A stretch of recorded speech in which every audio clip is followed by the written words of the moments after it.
What's up, people? It's Robert Bassano. L'arte de veritas. It's not what you know, it's what you can prove. Hey, John and I coming to you today. Scientific method inquiry re-review. We're not going over the whole thing all over again. We're just putting some emphasis on some points where there's maybe some confusion. And then I'll be touching based on biological and psychological deviancy and a few other items, all right, housekeeping items. But a little bit of procedure and protocol guidelines for the chat. I have a couple of people, if you see a little wrench next to them, they're going to be using their discretion to literally 86 anybody who can't put together a succinct sentence or a valid question that warrants a thoughtful answer, okay? So there won't be any tolerance for that. Free speech is welcome, but if you don't have anything to contribute, please move on. There's other channels out there for you for entertainment. This is for as best we can do as far as educational purposes is concerned, all right? We're learning with you, we're learning on our own, and we're helping to put the information out. Now, there are going to be some items that we're going to talk about with regard to some of the emails and references people have been sending me via email and commenting on some of the videos. Listen, if you're going to use Wikipedia as your source of evidence and support for what you believe in, I highly recommend you look at the source reference data that was used to put together that Wikipedia page. I will not be watching any videos, someone else's YouTube video, unless you give me, maybe 2 or 3 sentences of a summary of what the video is about. I ain't got all fucking day to be watching fucking 30, 40, 50, 2-hour goddamn fucking videos. You saying, hey, check this out. Check out fucking what? And for those who don't like the fucking language I use, fuck you. This is me. Robert Bassano's gonna be me. That's the way it's gonna go. I don't got nothing against anybody out there. I love you all. Period. Good or bad. Low life, a piece of shit. Who cares? Sometimes some shit does smell good enough. But without further ado, John's going to begin the presentation to go over the review of the scientific method. All right? I'm going to be watching the chat to try to answer some questions that people may have out there. Those who got the wrench away. If I don't comment to you, don't take it personal. But we're all going through a process here. We're trying to help out everybody and help ourselves out. So ain't no drama for your mama on this show. All right? So, Johnny, let me do this. You go ahead and unmute, bro, and I'm going to mute so you can do your thing. Go for it. Yeah, just let me know when you see the screen share.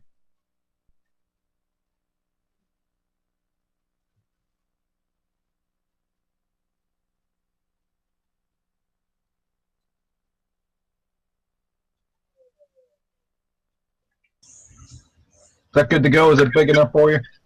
Yeah, it's good to go. Everybody can see it. It's on the watch page. Okay. So we went over this in a previous video, but it's always good to go back, and repetition is the key to success here. So I'm not going to go over every single point, but I'm going to highlight some of the things that we went over and try to limit the confusion, because it's really not that confusing once you sit down and think about it. It follows logically. So, like I said, science or scientia started out with to know or knowledge, right? More of, to be specific, is how do we know things? They were more focused on the process. So as you can see here, I highlighted certain parts. It's systematic experimentation. Another word for an experiment is test. So testing, testing, testing. That's what I want to leave you with here with science and the scientific method, because that's what it is. As you can see here, I put the links in here. I guess at the end I can leave these links with Robert. for everything that we go over. If you guys don't or can't get a hold of them or need to go ahead and back check them. So no problem with that. So like I said, how can we know things empirically? We're by eliminating the subjective. So it's a juxtaposition between the subjective and the objective. So we want empirical evidence. We don't need consensus or votes. That's political science, or loud voices or opinions. We're not into that. We want empiricism. And this is what it gives you. That's why it was introduced and created. And it follows logically. You know, you observe a phenomenon, you construct a hypothesis, and you test it. That's the only way you're going to know that what you're claiming is supported empirically. Period. So science isn't an entity or a result. It's a method of inquiry. It's that simple. It's just a method. It's an important method, but it's just a method. It doesn't do any of these things. It's not alive. It doesn't run or jump or do anything. It doesn't say anything. There's no place where science is. It doesn't have an address. Science is about testing variables. And like I said, we went through observe a phenomenon. I'm not going to go through that. I think it's pretty self-explanatory. We discussed how nouns are not a phenomenon. That's very important. It's not conjure phenomenons. You have to observe a phenomenon.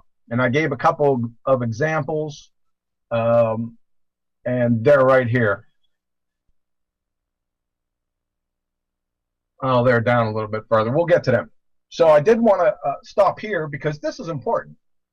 Constructing hypotheses. If you want to do science, you have to be able to construct the hypothesis, right?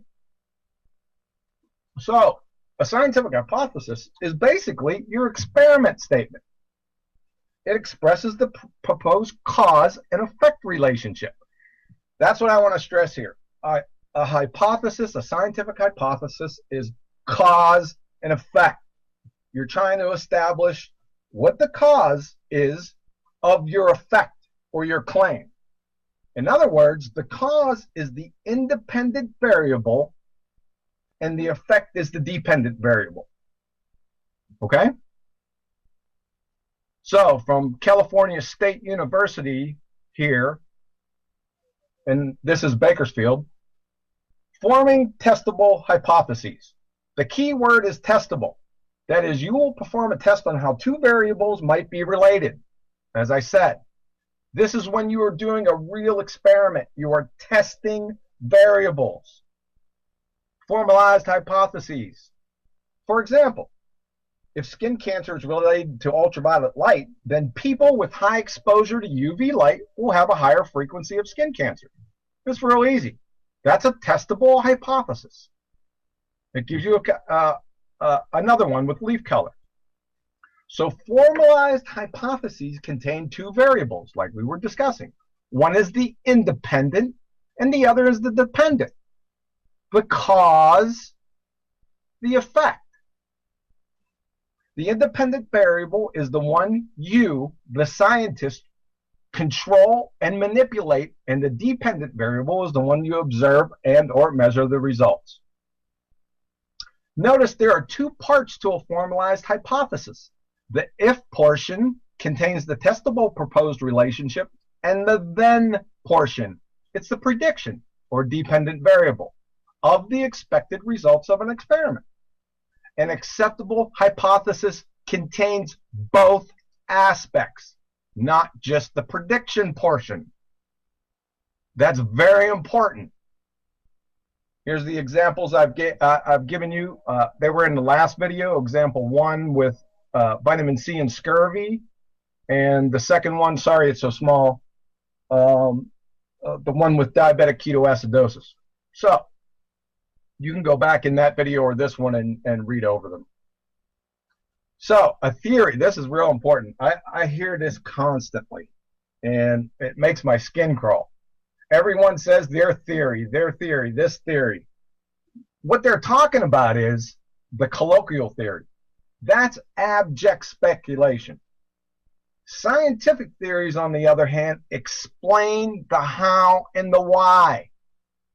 They're a result of your hypothesis. So just like germ theory, it explains the how and the why, the mechanism or the process. And as I said, scientific theories are a result of validated, confirmed hypotheses, the previous step. And here we go. Here's 3 sources. This is quite simple. A scientific theory summarizes a hypothesis or group of hypotheses that have been supported with repeated testing.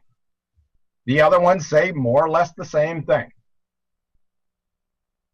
You can't have actual scientific theories without it already being validated or confirmed by experiment or hypothesis testing.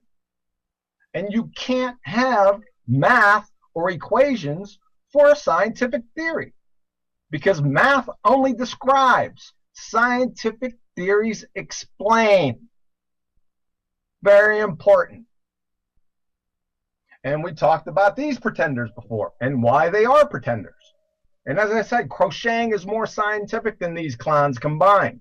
They can't, the blue guys can't even get to the first step of the scientific method. So they're done. The red guys, they can get to the first step. You can observe a phenomenon. You could look out into what they call space and observe a phenomenon, sure. But with your independent variable, you can't test anything. You can't isolate your cause. Too easy. These guys say the same thing. So far as hypotheses are concerned, let no one expect anything certain from astronomy, which cannot furnish it, right? That was back in 1543. And in the book that more or less started all this nonsense, Nicholas Copernicus, on the revolution of heavenly spheres. It's right in the foreword, for crying out loud. It's confirmed again by George Francis Raynor Ellis. We've already went over this. It's philosophy. And this one's right in your face. Cosmology may look like a science, but it isn't a science. Right into science. Can't get any more clear. And we already went over the reasons why. So, as opposed to scientific theories, we have scientific laws. Scientific laws describe the what or the is. The cause is not applicable. You can't find the cause. That's why they're often expressed mathematically. For example, the second law of thermodynamics. Here, the cause or the mechanism, the how or the why, is nonsensical and an invalid inquiry. It's just an is. How, why does heat flow from hot to cold? Always. Nobody knows and will never know. It just does. That's the difference between a scientific law, it describes, versus scientific theory. Scientific theories explain the how. Explains the how by testing experiments. And there's support right here that tells you a law describes what nature does, as opposed to a theory which explains the how nature works. Scientific laws never become scientific theories or vice versa. They are domain specific, each, and neither outweighs the other. You're talking apples and oranges between these two guys. We also went over predictions. The most important part of this is the independent variable, your cause for the effect, your cause for your prediction, a scientific prediction. And we talked about the difference between scientific predictions and Gene Dixon, Edgar Cayce, Carnival 10 predictions before. The middle one says it all. The independent variable is the core of the experiment. So if you don't have an independent variable, do you have an experiment? I think not. So we went over the predictions without independent variables. We discussed that most of what is called science today is nothing more than affirming the consequent form of logical fallacies. And we discussed that. We went through it step by step. We also stopped here on math because this is what I constantly hear everywhere I go. Well, the math says this. Well, math doesn't say anything either. It doesn't have any vocal cords, and it's not alive. Plus, it isn't science or physics. Much like a tape measure isn't carpentry. They're kind of different words. So we got math, which is immaterial and abstract. Everyone knows it's rigidly domain specific, and at best merely describes. It explains exactly squat, niente, nothing. It merely describes. Here we go again from Professor Black Rishanim, whatever that name is. He's a professor of physics in Madras. He can't say it this any more clearly, I don't think. That's the whole point about physics. It's not mathematics. I'm sorry I put this down here. I was feeling my oats and I was getting frustrated, but I had to put that in there. I mean, this is just common sense. An example. According to mathematics, there's an infinite set of numbers between 0 and 1, i.e., if I started at 0, I can never reach 1. However, whenever I type an I followed by a B with the same figure on my keyboard, I pummel this nonsense every single time. We all do. So there's somewhat of a difference between the abstract mathematics and physical reality. Can anyone show one case in all of history where mathematics caused any phenomena? No. Physics is physical, it's concrete, whereas mathematics is immaterial and abstract. So there's something wrong here if you're describing the physical with the non-physical. It just doesn't make any sense. Here's my example right here. It's right to the point. We went over the punchline. The punchline was mainly exposing the masqueraders that call themselves science, but they aren't science. We all know who they are. We're going to get to them here in a little bit. Again. Okay, I wanted to bring this up. Another thing that comes up all the time is religion. Everyone throws this term around without warrant and doesn't define it, right? Let's see what Professor Richard Lewontin, he's an evolutionist, geneticist, and he was the chair of zoology and biology at Harvard University. I want you to read this carefully and listen to what he's telling you here. We take the side of science in spite of the patent absurdity of some of its constructs, in spite of its failure to fulfill many of its extravagant promises of health and life, in spite of the tolerance of the scientific community for unsubstantiated just-so stories, because we have a prior commitment, a commitment to materialism. We're going to be dealing with that here in a minute. It's not that the methods and the institutions of science somehow compel us to accept a material explanation of the phenomenal world, but on the contrary, that we are forced by our a priori adherence to material causes to create an apparatus of investigation and a set of concepts that produce materialism is an absolute, and a set of concepts that produce material explanations, no matter how counterintuitive, no matter how mystifying to the uninitiated. Moreover, that materialism is an absolute. Here's the punchline, folks. For we cannot allow a divine foot in the door. That's the punchline. Is everyone seeing it now? Please allow me to mule kick that door in. And what upsets people the most is I'm mule kicking it in with science, actual, real science that follows the scientific method, not these bozos. So-called modern science these days, you know what they are. The blue guys, paleontology, anthropology, archaeology, geology, evolutionary biology, theoretical physics, the non-experimental ones, astrophysics and astronomy and cosmology. Guess what they are? They're religion. Why? Because religion, its quintessential attribute is belief without evidence. Materialism, realism, methodological naturalism, atheism, in other words. As a matter of fact, it's blind, deaf, and dumb, and scientifically falsified religion. It's belief without evidence. Materialism and realism's quintessential tenet is that there is a world of matter outside perception and consciousness.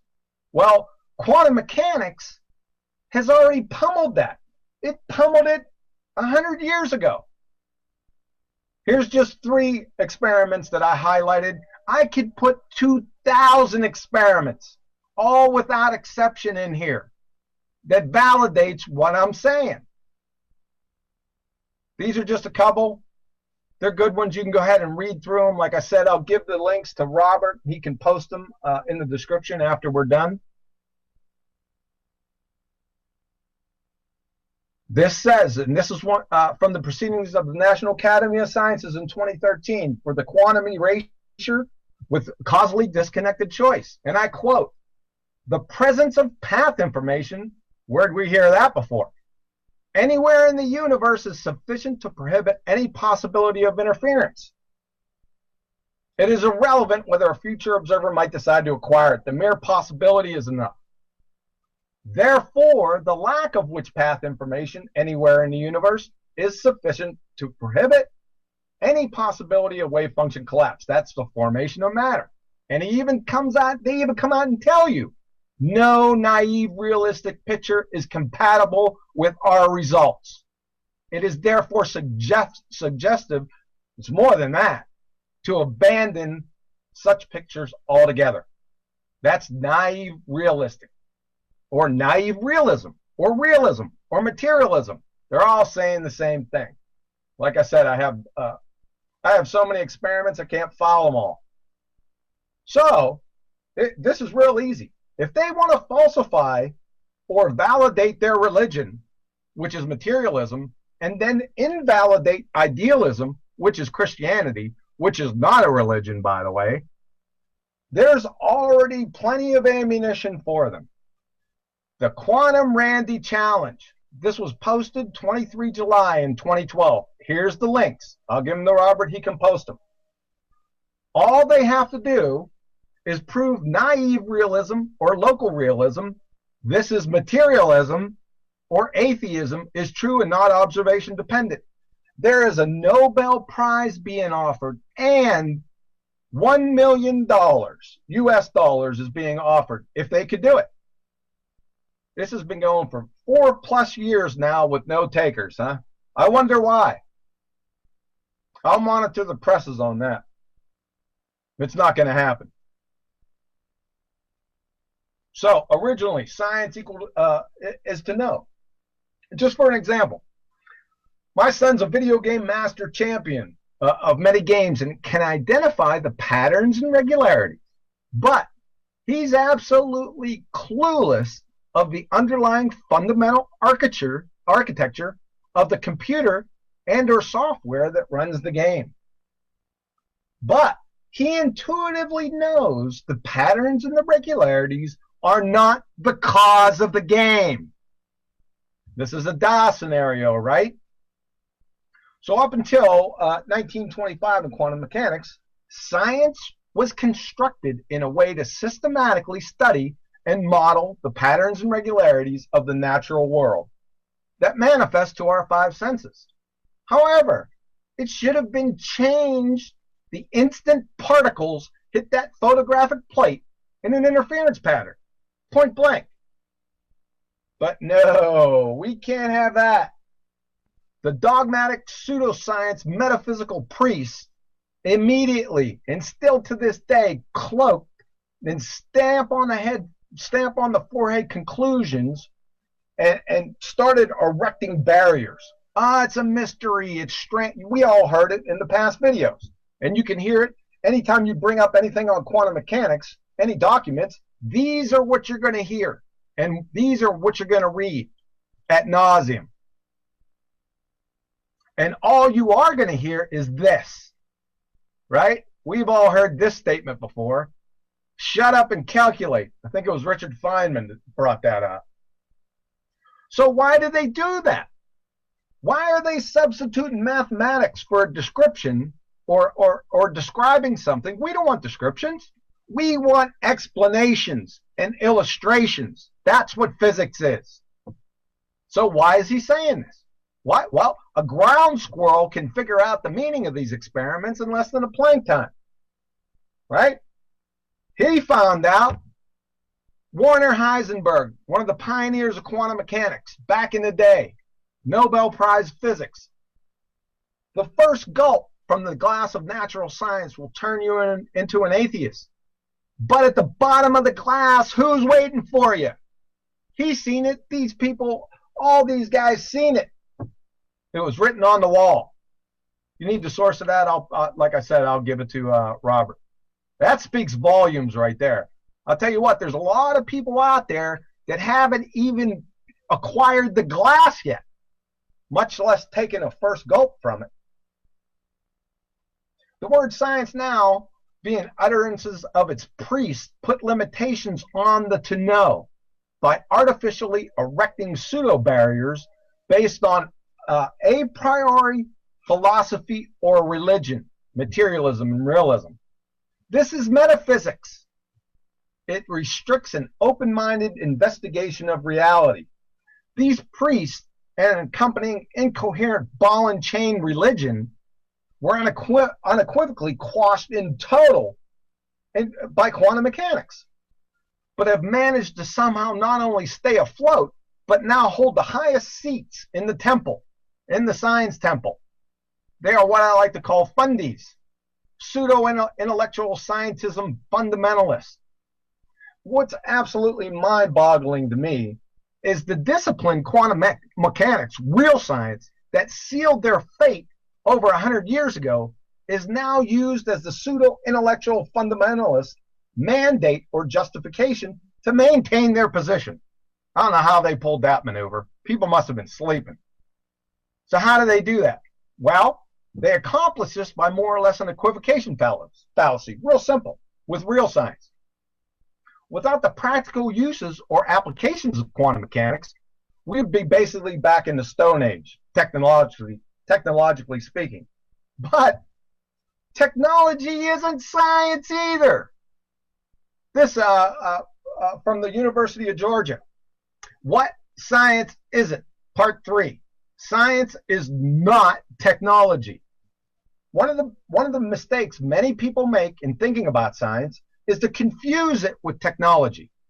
As a result, science often either receives undue credit for the miracles of modern science in one's kitchen, or undue blame for everything from overly firm tomatoes to nuclear war. In fact, science doesn't make things.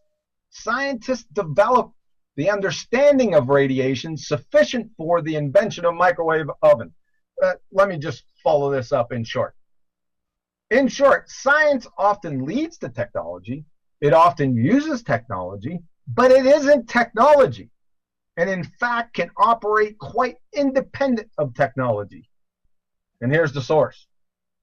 So the priests incoherently staple themselves lipstick on a pig scenario to all the technological advancements via, it's science, which apparently gives them justification for their temple seats and carte blanche authority to dream up and pass off as science all manner of fairy tale just so stories, like Professor Lewontin was talking about earlier.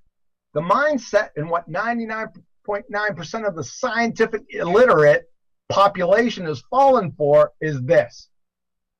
Since transistors work, therefore spinning balls, multiverses, dark matter, evolution, big bangs, billions of years are scientific facts.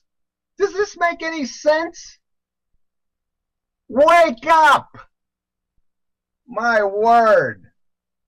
And while they subsume without warrant the technological advancements that QM affords, they whistle past the graveyard and close their eyes to the QM elephant. Here's the elephant. There it is. In order for matter to exist, there must be a knower. First, it's simple. Experimentally validated till the cows come home. Let me put it to you this way. To say no God, you must believe. Here's the list. Ink, paper, and glue molecules can author technical instruction manuals and blueprints, DNA. The laws of thermodynamics, pillars of science, are falsified. The laws of physics and chemistry contain symbolic logic functions. Quantum mechanics is dead. The law of cause and effect is dead. Something can come from nothing naturally. The law of biogenesis is falsified. Dozens of constraints and parameters arrange themselves with monstrous numbers that can't even be comprehended all by themselves. Giraffes really do come from bacteria if given enough time. I mean, this is preposterous. And they say that no God is science? What? Jeez. All right. So now that I'm feeling my oats, let's get to something else here. So, Newtonian mechanics in general. Sorry for the poor transition. You know, I don't spend too much time in Newtonian mechanics. It's not one of my favorite things to do. I got better things to do with my time. So we'll talk a little bit about this in general and just think through this. And gravity, this equation right here. I'm having big problems with this thing. When I get some time, I'm going to go ahead and rip this a new one. This looks like a begging a question fallacy to me. But I'll hold off on that for now. I really don't need it, but when I get some time, I'll go into it. So let's listen to this one. From Professor Shankar from Yale. He's a chair in physics. The laws of physics are always quantum mechanical laws. You don't have separate laws for big and small things. The real question is, how do these very same laws, when applied to big things, by big things I mean things you see in daily life, here's the rub, give the impression that the world is Newtonian. It's giving an impression. That means it's not real. It's not Newtonian. Since all the laws of physics are always quantum mechanical laws, then please show the law of gravity and quantum mechanics. I wish you luck and blessings with that little maneuver. You ain't going to do it. Number two, back to Professor Shankar, the professor of physics at Yale. All right, so today we're going to shoot down Newtonian mechanics. We're like the press. We build somebody up only to destroy them. So I got a question. What does shoot down Newtonian mechanics mean? Another one from the professor. First, I want to tell you what goes wrong with Newtonian mechanics. He's not only going to tell you in this block of instruction, he's going to show you. The double slit experiment is a problem. That's what puts the nail in the coffin for Newtonian physics, right? And he goes ahead and shows you in this link right here. We can stop right here. Since Newton's speculations or mytho-mathematical fairy tales have been falsified by experiment, but where's the fun in that? So, B, what does the nail in the coffin for Newtonian physics mean? Please, somebody tell me that. From Edwin Taylor and John Wheeler concerning mass. And if you look at this equation right here, this has mass all through it, right? All right, let's go back down. Mass is a big player with these guys. So, from Space-Time Physics, page 248, nature does not offer us any concept as the amount of matter. History has struck down every proposal to define such a term. Even if we could count the number of atoms, or by any other counting method, try to evaluate the amount of matter, that number would not equal mass, right? They don't even know what they're talking about. They can't even define what they're talking about. So what is mass? Please, somebody tell me. Martin Rees, astronomer royal, the esteemed British cosmologist and astrophysicist. What causes gravity and mass? Right? These questions still baffle all of us. Well, so it appears Professor Rees hasn't got the memo, right? So again, what is mass and what causes gravity? Here's one of my favorite ones. From Richard Feynman, Nobel Prize, right? The character of physical law. This is a good read, by the way. I would suggest this. Check what he says here. There is no model of the theory of gravitation today other than the mathematical form. What did we just talk about before? How can you have a mathematical scientific theory, right? First of all, I thought this was the law of gravitation. I'm kind of confused here. And you can't have mathematical scientific theories. They're married bachelors. Scientific theories explain. Mathematics describes. They don't fit. And I said that right here. Richard should have turned in that Nobel and headed back to and passed fifth grade general science. So, if Newtonian gravity is a scientific theory, then you must validate its cause. Well, up here, what did it say about it? What causes gravity and mass? No one knows. So you're not going to have any luck right there.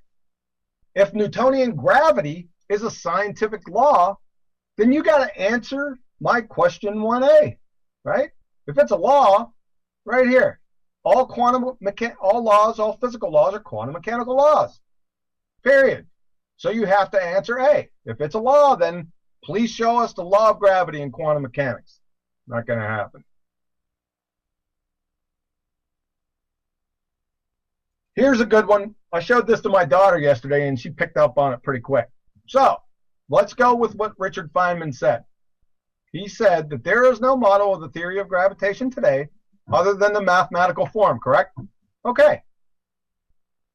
If all you have is the mathematical form supporting that it's gravity, in other words, this is gravity, 5 minus 3, and it's always giving you 2, right? Then how do you know it's not, and I can just make up stuff. Ducal-Slopel-Gertz, that's 6 minus 4. It's giving me the same answer too, right? What about Kenichi-Fukuyama's? That's 7 minus 5. That's giving me 2 also. How about Wiggly-Tiggly-Skirts? Well, that's 8 minus 6. That's giving me 2 also. Ad infinitum. That's actually, they could be at play in lieu of gravity, right? If all we have is the mathematical form, like Professor Feynman said. Here's another good one, right? The 4 fundamental forces, they're relative strengths of the universe. Check them out. So we got the strong nuclear, the electromagnetic force, the weak nuclear force, and then what do we have? We have gravity at 1. Look at these numbers. I mean, are you kidding me here? So gravity, as we're told, rolls the fairy tale planets, moons, stars, and galaxies, which they haven't validated to begin with. So it's a complete argument from ignorance fallacy before we get started from Jump Street. So, but they're telling us that this little thing rules everything, for the most part. I mean, I root for the underdog all the time too, but this fiasco is tear-jerking belly laugher universe here. So, if it's not Newtonian gravity, then it must be Einsteinian gravity, right? We're not going to go through all these. We've clipped Einstein enough in the past presentations. This is a pretty good one right here. I'll leave this up for a couple seconds. I won't go into it. Let me go ahead and enlarge it so you can see. I'll leave it up for a couple seconds. You guys can go ahead and read it or come back into the video and review my logic here. Let me scroll down.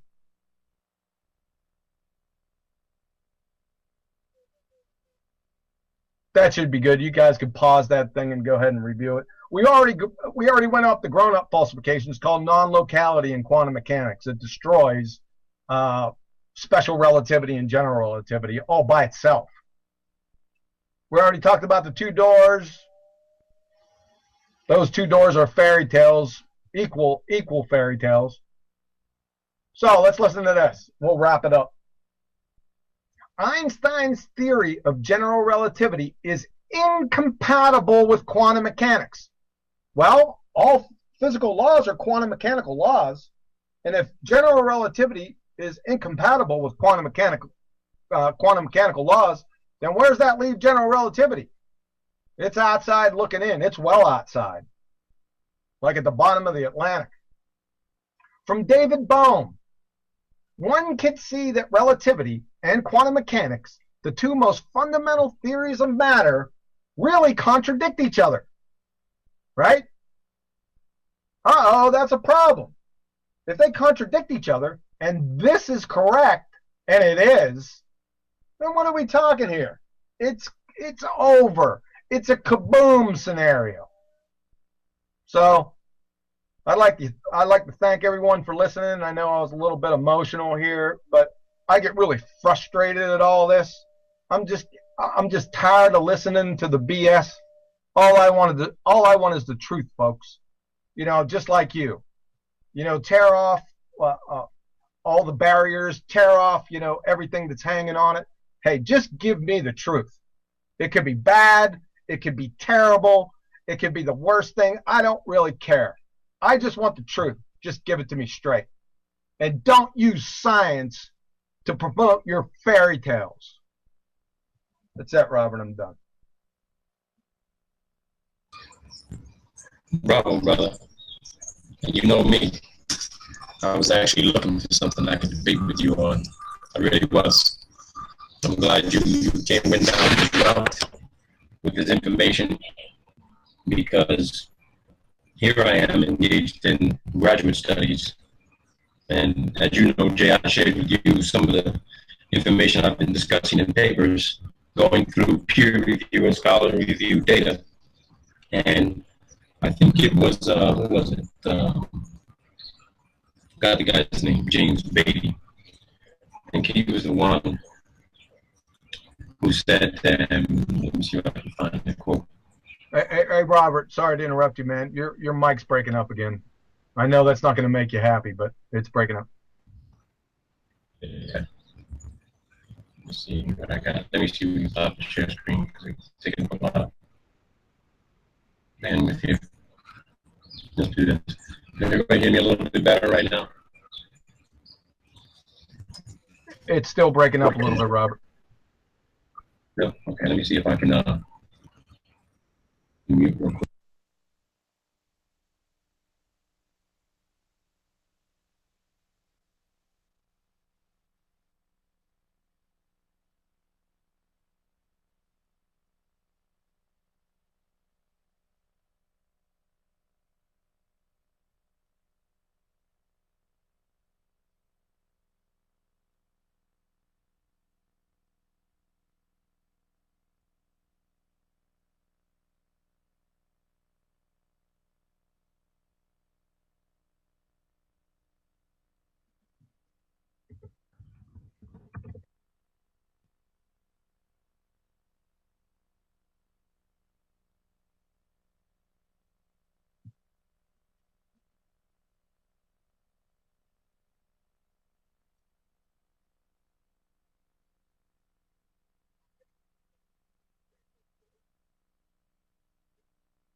Hey, Robert, you still there?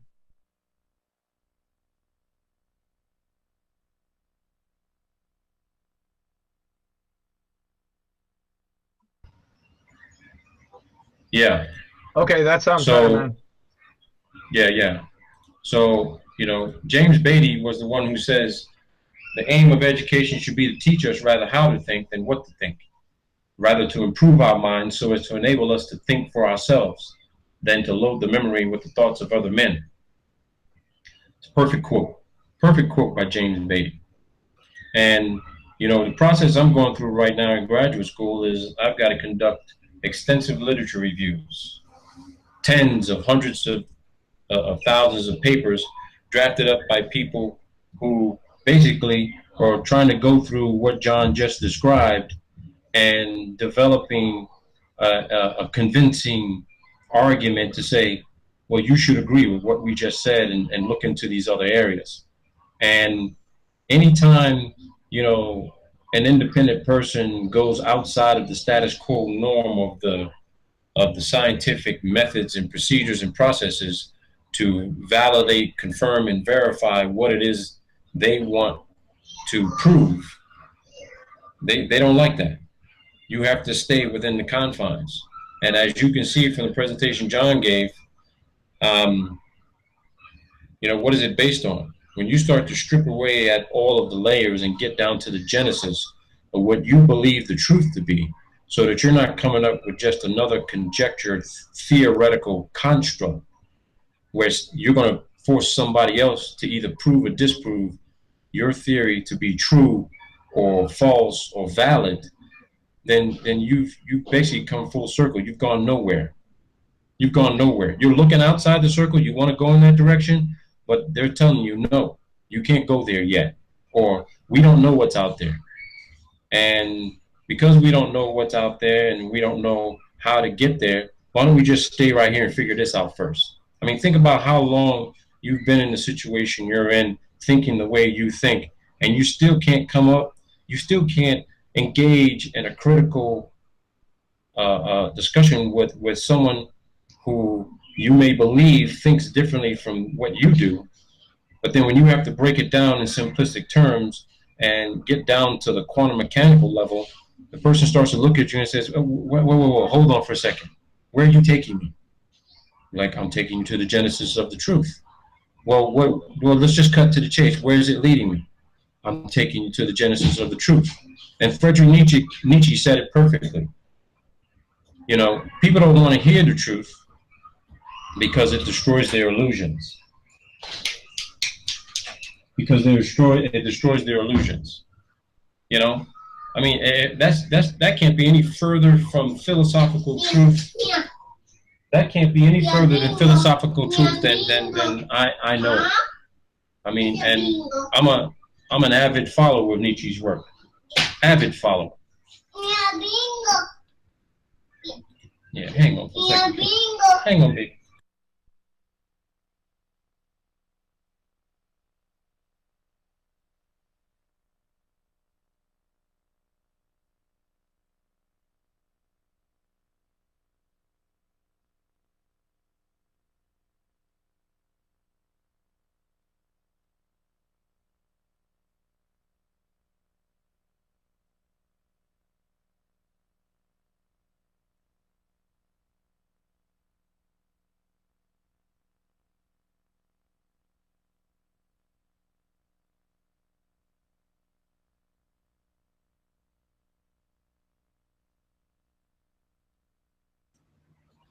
Forgive me, people.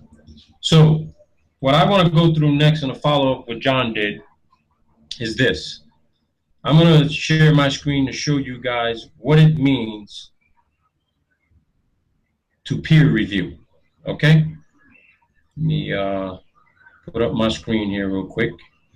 John's presenting. I got to stop that. And I'm going to take you guys to a web link. Hope you're seeing this. Is everyone seeing my screen, Jay? Hold on one second. Are you there, Jay? Yeah, I'm here. Hold on one second. I just popped up the watch page and I'm on here on the Hangout. It's not coming up yet, okay. Robert. All right, stand by. Should be coming up right now. Up. Not yet. Oh, Jesus. This is just acting real slow today. Right. Stand by. It's just acting slow today. It says you are no longer presenting, so go ahead and present Okay, again. okay, stand by. I'm about to present right now. Here we go. Yeah, it's coming up onto the Hangout. Okay. So I wanted to share this information after John did his presentation because much of what, matter of fact, the vast majority of what he discussed with regard to the scientific method and what I'm undergoing right now on the graduate level, and you go through this on the high school level as well, and undergraduate level, is what they call peer and scholarly reviewed work, okay, and data collection. And what that involves, you guys will see here, everyone will see this. This is, from John Jay College of Criminal Justice. They discuss what is a peer-reviewed article. So why am I showing this to you guys? I'm showing this to you because I've got a lot of people who want to share information, and they'll send me a link, or they'll send me a YouTube video, or they'll send me some other data from a website, and you haven't information. Okay? Now, I'm not saying you haven't reviewed the information because you don't know what you're sending to me. I'm saying you haven't reviewed the information that could be considered valid and consistent with the scientific method. And peer review, just so that we're very clear on this, as we read this together, in academic publishing, the goal of peer review is to assess the quality of articles submitted for publication in a scholarly journal. Before an article is deemed appropriate to be published in a peer-reviewed journal, it must undergo the following process, okay? And here's the process. The author of the article, meaning it could be you or someone else, must submit it to the journal editor, who forwards the article to experts in the field. That could be any field that you may be interested in, okay? So let's just say you want to write about,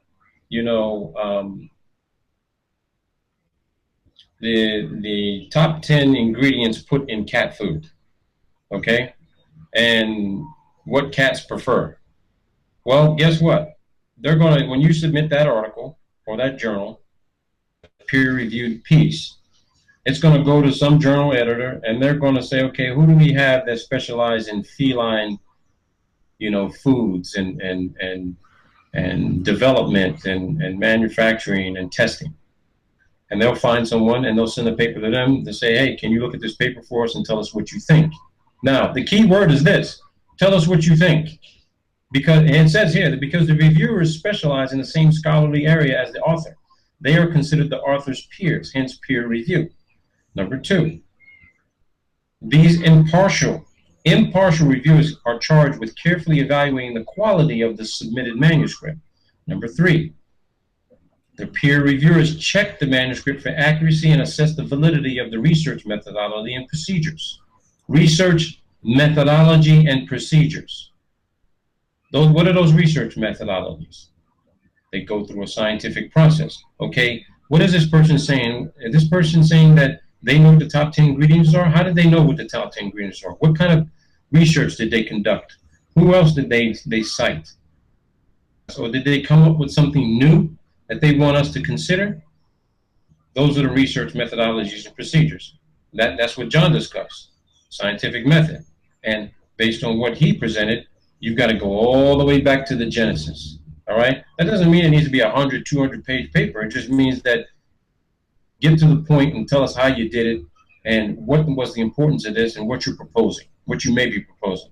The last thing you're talking about is, if appropriate, they suggest revisions. If they now here's something that's key. If appropriate, they suggest revisions. If they find the article lacking in scholarly validity and rigor, they reject it.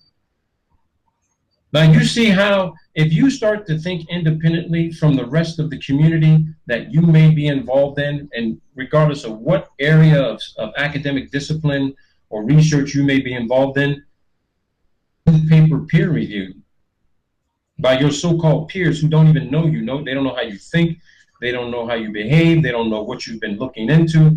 They're just saying, okay, this person wrote this paper and they want us to think about this and give feedback. You've got a group of people you don't even know, or you may find out who they are, and then they could say, you know, we don't like this guy, we don't like this girl, let's reject this. If they don't take our recommendations to make this acceptable, so it can be shared with the mass collective community, the private citizens, we don't want people knowing about this information. We're going to keep this suppressed. So guess what? Now you're forced to generate your own fucking website and put out your own data. And then those people may come back and find out about it and try to discredit you, saying, oh, this is not even peer reviewed. This is not scholarly review. So you guys, you see how the circle jerk goes around? If what you're saying, what you believe to be true, all right, true data that can be verified and scientifically proven, all right, through some sort of process that you went through, empirical, qualitative, quantitative, observation, you know, laboratory experiments, what everyone's been talking about. It'll never see the light of day. It'll never be accepted as valid data. Okay? Assess the validity of the research. That's what they say here. Assess the validity of the research. So there's a whole lot of data out there that I know that you guys are finding on websites, blog sites, WordPress sites, YouTube, other types of data you're stumbling across. And the data is not peer reviewed. I'm not telling you the data needs to be peer reviewed. I'm telling you go through it and see what the reviews have been on that particular journal or article or website or YouTube video. Okay? Just because it's a Fermilab or MIT or some university, that doesn't mean that, okay, yeah, we can only take this data. It's part of the entire machine of lies and deceit and deception. Like I said before, Winston Churchill's quote, the truth is so precious, she must be attended by a bodyguard of lies. Somebody put in chat, you know, lies contain some truth as well. That's how you protect the truth. You put it in plain sight, covered and protected by a bunch of bullshit. All right? The next thing I want to show you guys, okay? So I want you guys to take heed of this, what peer-reviewed means. It means that if any one of you drafted a paper or wrote an email to someone or said, hey, I want you to look at this, tell me what you think, then, and you want to share it with everybody else in the YouTube community or via email, then you're asking the rest of us to be your peers to evaluate that data. And there are going to be people, just like when people comment on the channels. That's those videos that I put out are undergoing peer review.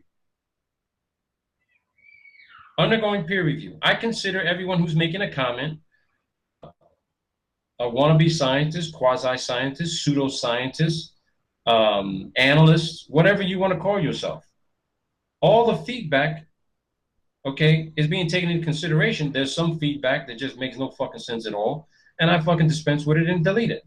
Because this person obviously has some sort of personal bias, prejudice, and agenda with making the comments they're making without producing any sort of contrary information to say, hey, listen, this is what I found. You might want to review this and maybe potentially reconsider doing another video or editing this or correcting yourself. And I have done that. I've done that in the past, and I continue to do that. But I'm not going to do it just because 10 people out there, trolls or whoever they may be, are going to say, this guy doesn't know what the fuck he's talking about, yada, yada, yada. You know, that hall at the university, and you stood up to say that when the professor asked me a question, think about what would fucking happen to you. You'd probably, not only would you be told to sit the fuck down, but you'd probably they'd call fucking campus security and escort your fucking ass out, and you'd probably get fucking a failing grade just for being disruptive. Stifling speech? No, it's not stifling speech. It means that you got to go through the process. Sometimes you got to go along to get along. When in Rome, do as the Romans do.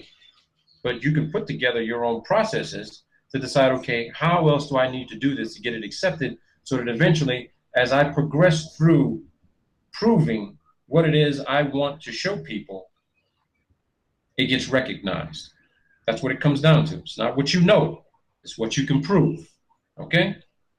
So, with that said, we're going to go to what the University of Southern California. Hey, Robert. They talk about what.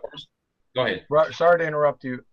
Make sure that everyone knows that peer review is not a part of the scientific method. No, it's not. And John's absolutely 100% correct. Peer review is not a part of the scientific process. And I explained that with describing to you what the peer review process really is. All right? It's someone else giving their opinion. It's a group of people giving their opinion on what they think of your work. You don't have to accept their suggestions. You don't have to modify or amend anything. You could write another paper or amend it to put something else in there to let them know that, hey, you misunderstood what I was saying, or you didn't get the clear message. Well, it's your job to clarify that. And that's where your additional research comes into, where you have to peel away at more layers to really dumb it down like you're reading Winnie the Pooh to these people.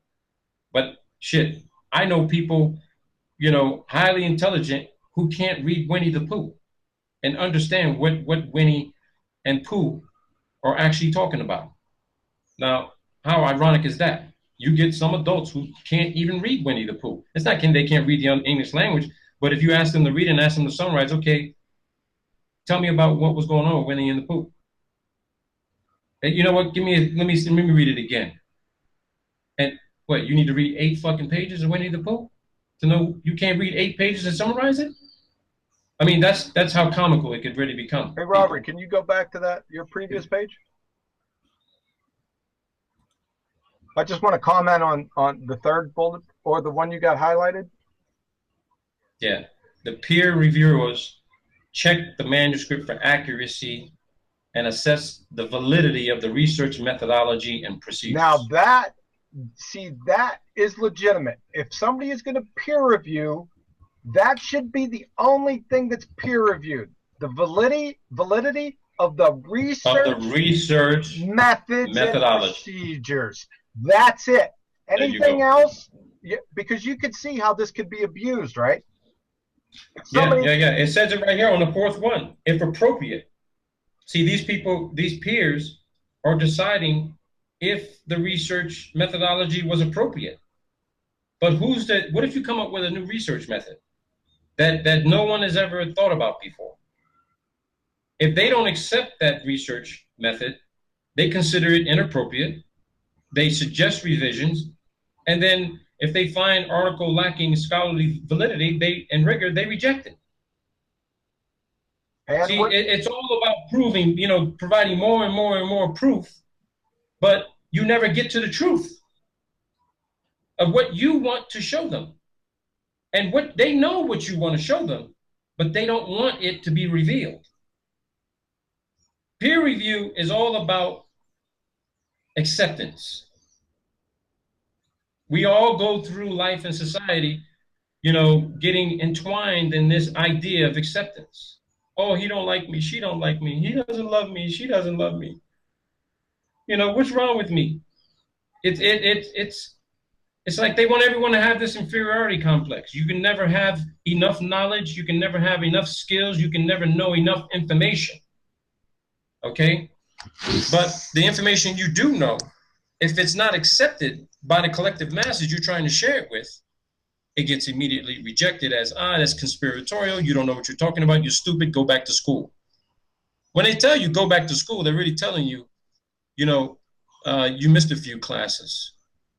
Class over again. Because we're trying to get this in your head and it needs to stick in there. That's what they're saying. I go through it every fucking week with every single forum discussion I have to have online with my classmates and my professors. Okay? Now, what are scholarly and non-scholarly sources? Both scholarly and non-scholarly materials have a place in arts and humanities research. Their use and even their definition depends on the context of the research project. See that? Even their definition depends on the context of the research project. Books, conference publications, academic journals, regardless of whether they are print-based or electronic, yada, yada, yada. And here's what they say, which share the following characteristics. This is scholarly review. They're talking about scholarly and non-scholarly. The authors are scholars or researchers with known affiliations and educational research credentials. You can't draft a scholarly paper unless you have the appropriate educational and research credentials. So that means if you happen to be a mother of two, you know everything there is to know about botany and plant and all types of plants. You created your own garden in your backyard.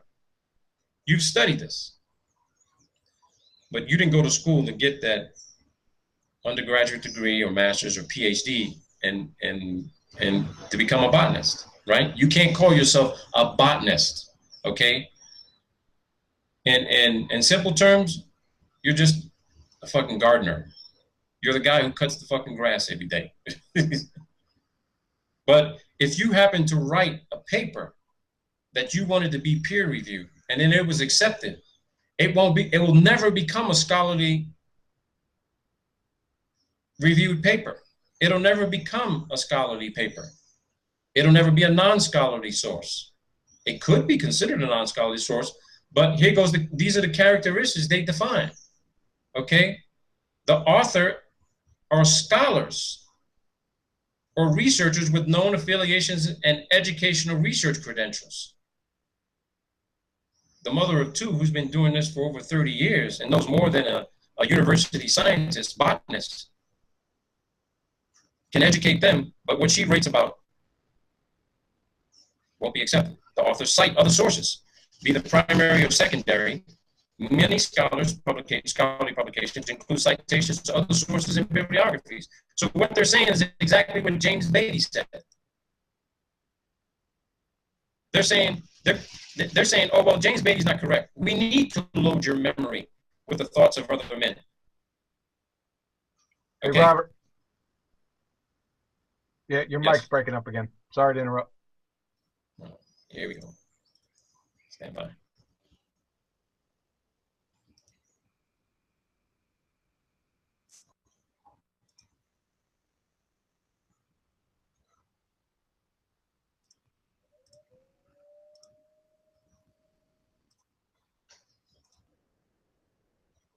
A little bit better. Okay. So the language used in either academic or complex and may include disciplinary or theoretical lingo. Wait. I've got to draft a scholarly paper that includes theoretical lingo, but what if my paper is not based on anything theoretical? And I'll give you guys an example. I'm drafting a paper right now that's supposed to be submitted in about 2.5 to 3 weeks, where I have to adopt the theoretical approach, okay? A theoretical approach, methodology to a technological development concept, okay? Now, when it comes to computer science, computer programming can be theoretical because it's statistical probability and mathematically based. But when you talk about hardware development, all right, and systems engineering, there's nothing theoretical about it. Robert, now, what the use of that? Robert. Jesus fucking Christ, what? Guess what? Sorry to interrupt, but your mic's breaking up. Fuck, dude. I'm just the messenger, brother. Works fucking just fine for you.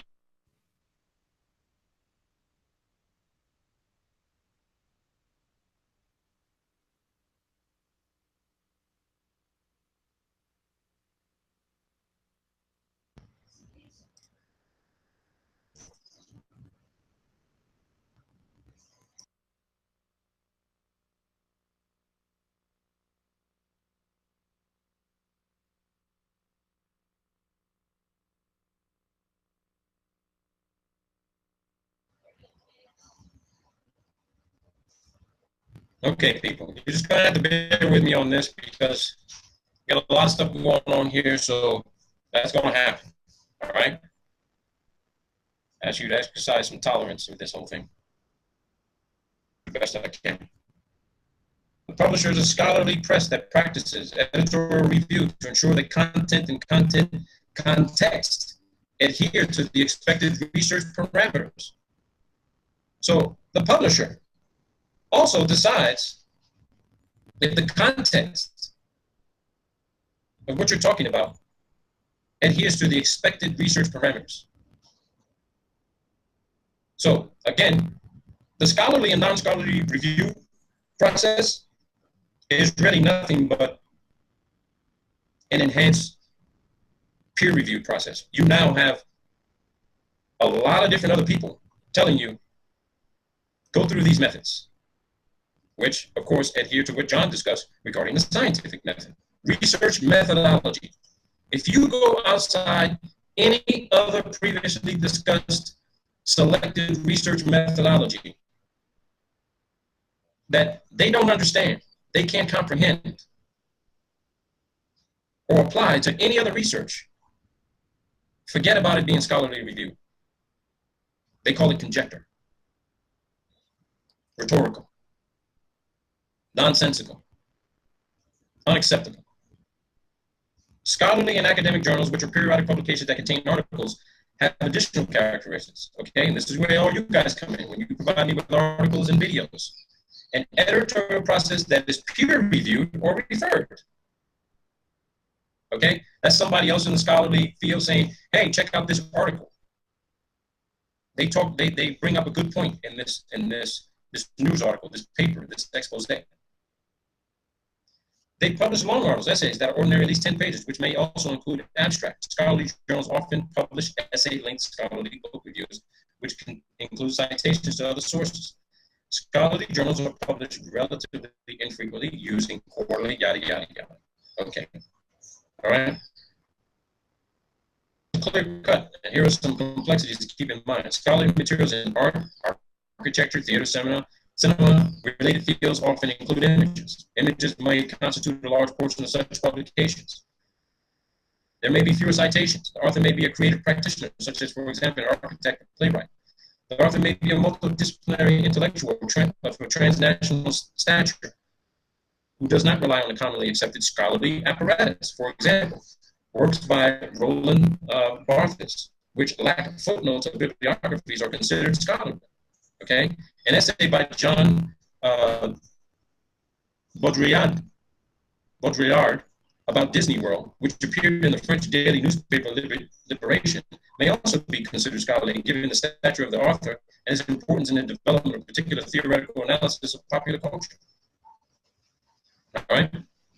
And what is a non-scholarly source? Non-scholarly sources consist of, but are not limited to, news sources. That's non-scholarly. Newspapers, materials that are time-based and get updated frequently, sources that are primarily journalistic, sources written for broad readership, sources that are advocacy or opinion-based. Keep in mind that opinion-based articles, scholarly news, and letters to the editor get published in scholarly journals alongside sources that lack reference to other sources. Data and statistical publications and compilations. Primary sources, trade and professional journals, review of books, movies, plays, gallery and art shows. That's non-scholarly material. Okay? And it could be considered peer-reviewed material too, if somebody else commented on it saying, hey, I don't think that what this person said about this piece of artwork is correct because this is what I saw. But again, it's based on opinion. Okay? On what the observer is seeing and trying to interpret. All right? So you can use data from any source you think may be subject matter associated to what we're discussing, or what you may feel can be connected to what is being discussed and what we're all trying to find out. And then you evaluate that data. Don't just pick a YouTube video because it got fucking 100,000 views and you think it's good data. Use that as an example because when that video got put out by that individual talking about no forest on the earth, about and comparing tree stumps to mountain plateau tops, and that they could be ancient old petrified trees. Okay, I'm not saying that that cannot be used as a valid peer-reviewed source. Okay, it could be considered a peer-reviewed source, but here's the deal: where else did he get the data from? How did he come up with that idea? And what people should have been saying on his video is, where did you get this information from? How did you come to this conclusion? See, this videos are really conclusive. Most of the videos put out on YouTube regarding flat Earth or any kind of other, research or whatever it may be, especially if they're done by people who, like us, who are not scholars and researchers, with known affiliations and educational research credentials. I'm not a known scholar or researcher with known affiliations, educational research credentials. I'm not an official researcher. Okay, an undergraduate student is not an official researcher. You could be part of a research team, but if your fucking name is not on that fucking paper, all you were doing was fucking, run to the photocopy machine and say, hey, can you go get a copy of this for us so we can put this in this journal? Now, am I doing this, on the graduate level so I can, fall within this category? Yes and no. Yes, because I'm developing my own technological capabilities. No, because I can give a fuck less what anybody else is thinking about this topic because nobody's ever written about it before. No one. And John can attest to that. John's read everything that I've drafted so far. He can confirm. He's read my work. I let him read my work. No one's talking about this anywhere on the earth. What I've done is I've taken 100 to 200 other peer-reviewed and scholarly sources, and I found a common denominator amongst everything that they were discussing. And not one of them made a suggestion or proposed we should be looking into this other area for me to develop my own research question and topic. So I talked about something that could be fused from other research to create an entirely new concept. And the individual I'm having review my work is saying, I don't know enough about this, so you know what? It's being rejected by me. I'm not saying they're rejecting me, fail me, but they're being really tough about accepting what it is I'm saying. So I'm really having to dumb this down to the Winnie the Pooh level for a PhD who has no technical comprehension of anything regarding cognitive systems design. It's frustrating, people. It can be very frustrating proving your point and taking a stand on something you know to be true, but you're having to literally go through all of these processes just to say, look for your stuff. No. Observation is not enough anymore. You have to have the scientific method ingrained in your mind to say, I got to get down to the root of this so that I can build this from the ground up to show, okay, now you can look. You just can't just assume somebody puts out a video and say, wow, look at this. What do you think? I don't think fucking anything. Where did this come from? Where did it come from? How did they come about this conclusion? Hey, Robert. Yes, sir. Hey, can you close Microphone this? again? Can you close this out and try to refresh? Yeah, let me stop the share screen real quick here. Let me stop the share screen. Well. Yeah, start closing some stuff. Yeah, I got a lot of things open. My bad. And maybe refresh the browser. Whatever you did the last time worked. So. Yeah, let me just close the browser because I got a bunch of shit open. Hang on. I got a bunch of shit open. That's my fault. Bear with me, peeps. Bear with me.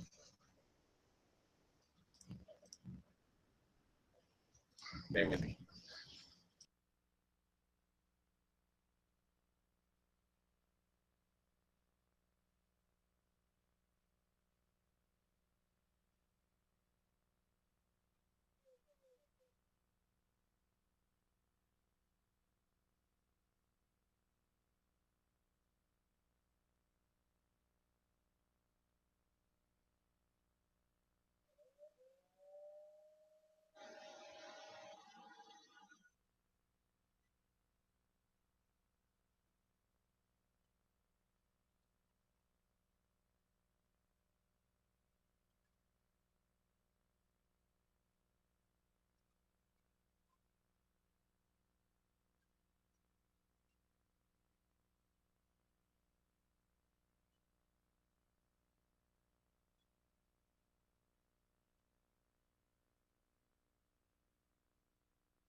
All right, guys, what's going on out there? While Robert's fixing his mic, you guys got anything?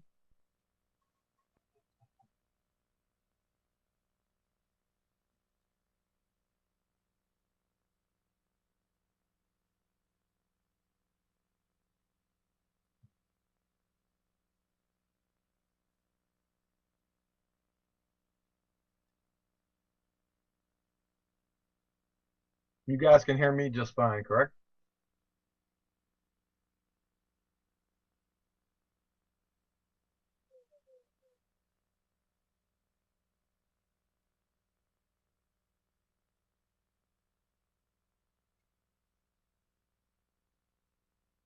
Thanks for the thumbs up.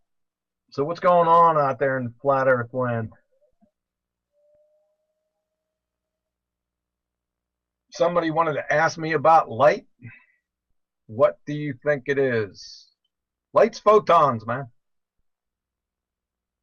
I don't have a channel here on YouTube. I'm video challenged. My computer skills aren't much to speak.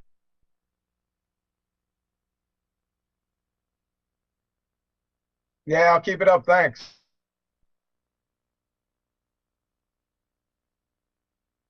Oh, there's a total solar eclipse in 23 days. Huh?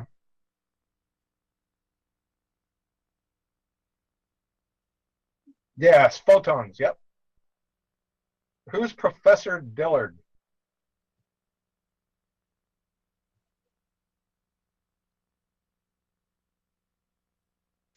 John, do you describe to the dome? Yes, but I can't empirically prove it. I only have circumstantial evidence for it. But I know there's a dome. Why? Well, God tells me there is. So there you go. How did I reach the conclusion about God being Jesus? Took me about, I don't know, a week. Figuring I already knew there was a creator, so I just had to find out and get through all the background noise to see which one it was. So that's how I found out. It's pretty easy, by the way. Light is not a EM wave. Well, light's photons, the electromagnetic field is created by photons, not the other way around. Yeah, I don't know when. I think we're off limits on debates. People don't want to do that. I guess they got the memo. Yeah, the debates would be real quick. There'd just be a few questions. What is science? What is the scientific method? What is a scientific hypothesis? What is a scientific theory? And what is a scientific law? That's it. They won't be able to answer those. John, are you Catholic? I have to tell you, brother, I don't even know what that means.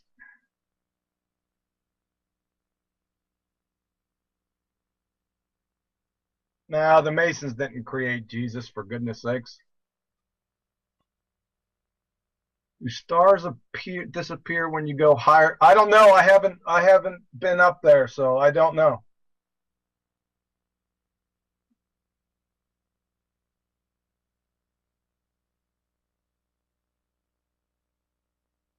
What are shooting? I don't know. Oh, you meant Catholic. No, I was raised Catholic, but um, until I reached the age of reason, then I dropped Catholicism. Yeah, nobody wants to debate us, man. Like I said, it'll be pretty quick. It'll be a 5-minute debate. The Pluto pics, yeah, I seen those Pluto pics, yeah. Alex Jones. Oh, I don't listen to Alex Jones. I did listen to David.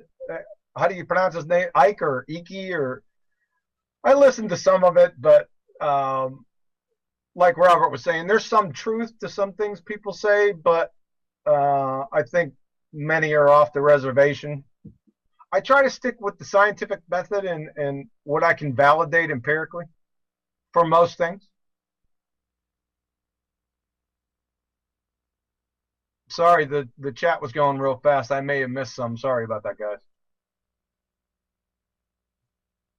Is it daytime or nighttime there? It's daytime here.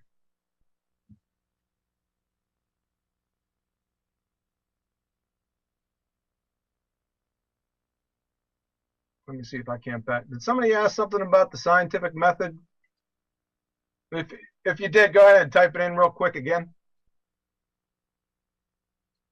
The Jesuits, any connections with that? Yeah, the Jesuits were a player with Freemasonry, no doubt about it. They did some nasty stuff.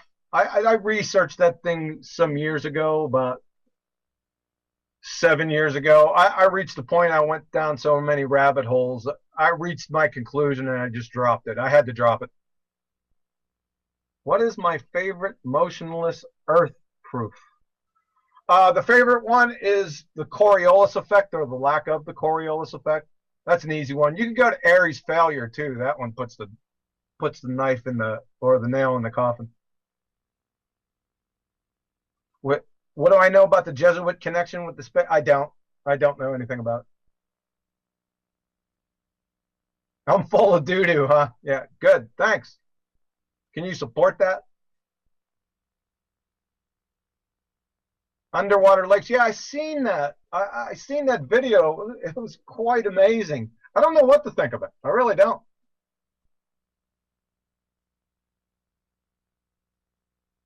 Have you seen the trees? I don't know what the deal is with the trees. I haven't figured out what the point of it is yet.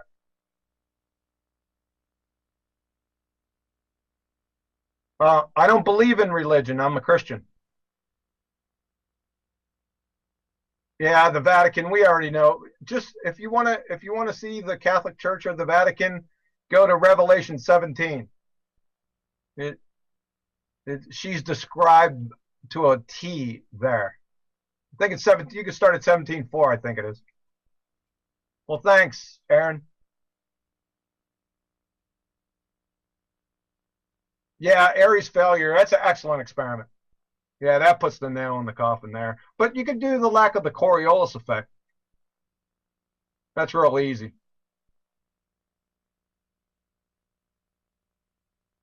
You know there's a creator, but I don't know God. Well, ask him. Humble yourself. That's what I did. I asked him and he showed me. Well, thanks, Aaron. Mud fossils has a good rebuttal with evidences. Who's mud fossils? Is it a mud fossil? I keep indoctrinated BS to prove everything. Really? How so? Why don't you get with Robert? We can pull you on here, and then we can get the cases. How about that? Yeah, the Babylon mystery religion. There's a lot of books on that. You know what? I didn't read any books. I found it out on my own. I find that it's one of my philosophies is to go and research things on my own first, validate them first. Who is the God? Who is the John? If Jesus is God, who is the God of the Old Testament? Same God. Why? What's the difference? What did you ask? What did I ask God? I said, show me. And he has for the past 8 years.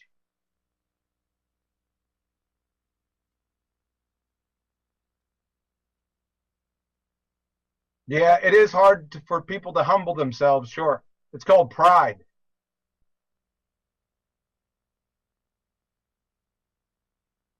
Have you read the book of it? Yeah, I read parts of it, sure. Yeah. Yeah. In fact, some of my screen names are Enoch.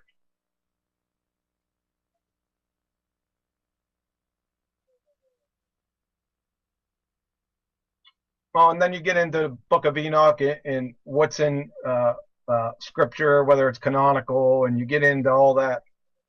And I see it. Listen, In Jude, they quote Enoch. That's good enough for me. If it's good enough for Jude, it's good enough for me.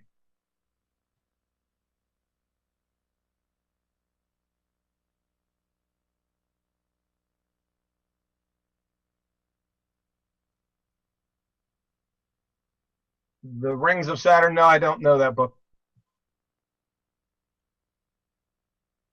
Read your avatar. Read your avatar. Argue with that? You want me to argue with your avatar? No, sorry. I don't do incoherence.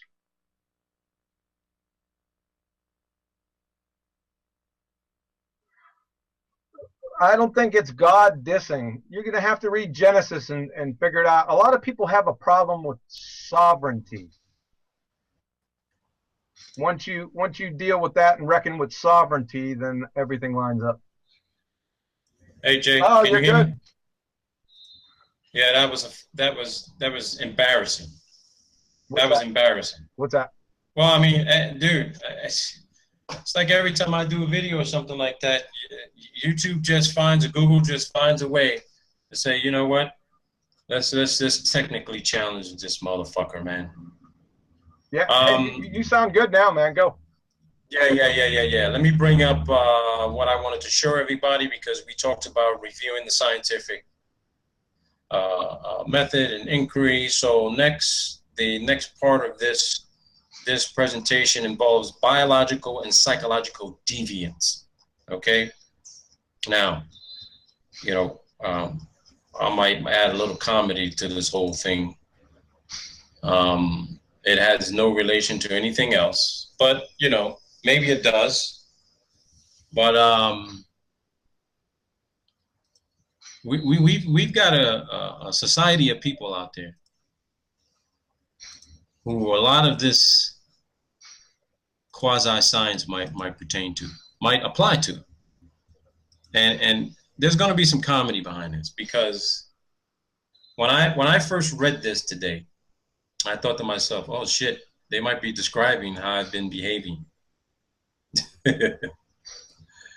And when you hear all of the information being put out and you see the behaviors that are being exhibited, you know, in some of these chat rooms on YouTube, comments people are making, emails they send, some of the videos put out on people who they're really not providing any kind of substantive, succinct information or data to further the level and heighten the level of consciousness of the human condition, whatever that may be. Okay? All they're doing is keeping you in the same stagnant psychological condition to steer you away from having the truth reveal itself to you on its own. On its own. So this particular article, it's actually a research topic, okay? It talks about the biological. Can everybody see the screen, John? Yes, Yep. you're good. Okay. Yeah, you're good to go. So what this paper discusses is biological and psychological theories of deviance, okay? Now, we all know what a theory is, right? A theory. So just for you know, argument's sake, let's just go through this paper. All right? It's just a research paper starter. It says many psychological theories of deviance are inextricably linked to biological conditions of the human body and mind. Characteristics of deviance, such as a poor self-control, impulsivity, aggression, lack of empathy, thrill-seeking, and poor reasoning and verbal skills, all may have a biological component that predisposes an individual to antisocial behavior. Now, I'm going to be the first to admit this. There have been many occasions, a lot of you will listen to some of my videos and you'll hear me exhibit characteristics of deviancy, such as poor self-control based on the poor verbal skills because I use foul language or vulgar language, and I'll tell you what my comment is that to later. But when we look at the mosaic of how all of these analytical synergies play a role with each other, okay, I've exhibited poor self-control when I get upset. Some of the things I say and I do are impulsive. I can be very aggressive. I can lack empathy. Am I thrill seeking? No. Well, maybe with the trolls when they try to pull some bullshit and get into my channel, okay, and they hadn't been invited. Poor reasoning. Yeah, I've exhibited that as well. But would that make me a psychological deviant? Who knows? Antisocial? Absolutely not. So all of the above would apply, but the conclusive predisposition doesn't apply. Antisocial behavior. I am far from being antisocial. All right. Look at where I am. I'm on social media sharing information and education and data with the whole world. Is that comparative to being antisocial? Absolutely not. Okay. Scientific methodologies. There we go, Johnny, again. Scientific methodologies such as magnetic resonance imaging, MRI, provide additional insights into the relationship between biology, psychology, and learning as they relate to deviance and criminality. All right? They want to associate deviance. Now, we all know what the word deviant means. It means to move away from something, deviate. Okay? You're told this is how you're supposed to behave, this is how you're supposed to interact with people. If you don't interact the way everyone else does and how they've been told to act, you are psychologically deviant. You're a criminal. You're going against the rules and regulations. Okay? You're going against our procedures, Mr. Bersano. You're fucking crazy, man. Calling fucking NASA. You lost your mind? You deviant. So what? To find the truth, you have to be willing to go digging into those rabbit holes, and someone says, well, hey, there's already a rabbit hole there. No, you don't understand. I know there's one here, but I'm trying to dig another one to go in another direction. All right? Regardless of causation, poor parenting skills, child abuse, parental criminal history, and lower verbal IQ scores are important elements in the development of deviant and delinquent behaviors. Now, this is funny, and I'm going to tell you why this statement here is funny. They're saying in this research starter paper that for you to develop the psychological deviant, you need to have some causations that play a role. Maybe their mother or father was in jail and crack fiend or whatever have you, prostitute, father was a drug dealer, whatever have you. You were a civil resistor, so to speak. You didn't want to go with what you were being told and how you're supposed to be living life with the rest of the sheep and zombies that are roaming about right now, have no idea what the hell is going to happen tomorrow, where they're going to go, and what they're going to do. All right? Lower verbal IQ scores. Let me tell you something. There's a paper out there, and I think I can find it. There's a research paper that was conducted by some researchers out of UK. And if you think that I can curse, you need to listen to some British people curse. They know how to curse, okay? We learn from them. But in this research paper, they discovered, after conducting a survey and study of people of varying levels of intelligence, IQs, they concluded that people who used vulgar language, okay, to describe particular observable events or activities, or, just to express something basic that, any person who can read could explain it. They discovered that people who used vulgar language actually, when they correlated the data with regard to their level of education and intelligence, the people with higher level of intelligence were the ones who used the most vulgar language. because their descriptive explanations and expressions and emotions were made far more concise and clear and definitive in their verbal description of what it is they were experiencing versus those who had master's degrees and PhDs who had an extensive level of academic instruction. So that's some food for thought. Now, am I saying that people who curse or they're the only smart people in the world? No, I'm not, because there's a lot of smart people out there who, you know, IQ's through the roof, and they practice a lot of self-restraint. But key word is this: self-restraint. Just because you have to literally program yourself to say, oh shit, I want to curse so bad, I want to curse so bad, I want to curse so bad, but I'm well respected. I've got a PhD, I got 3 PhDs, written a lot of papers, I make a lot of money, people know me very well. I can't come out and say, you know what, you're all fucking stupid. They can't do it. They're denying themselves of true intellectual freedom.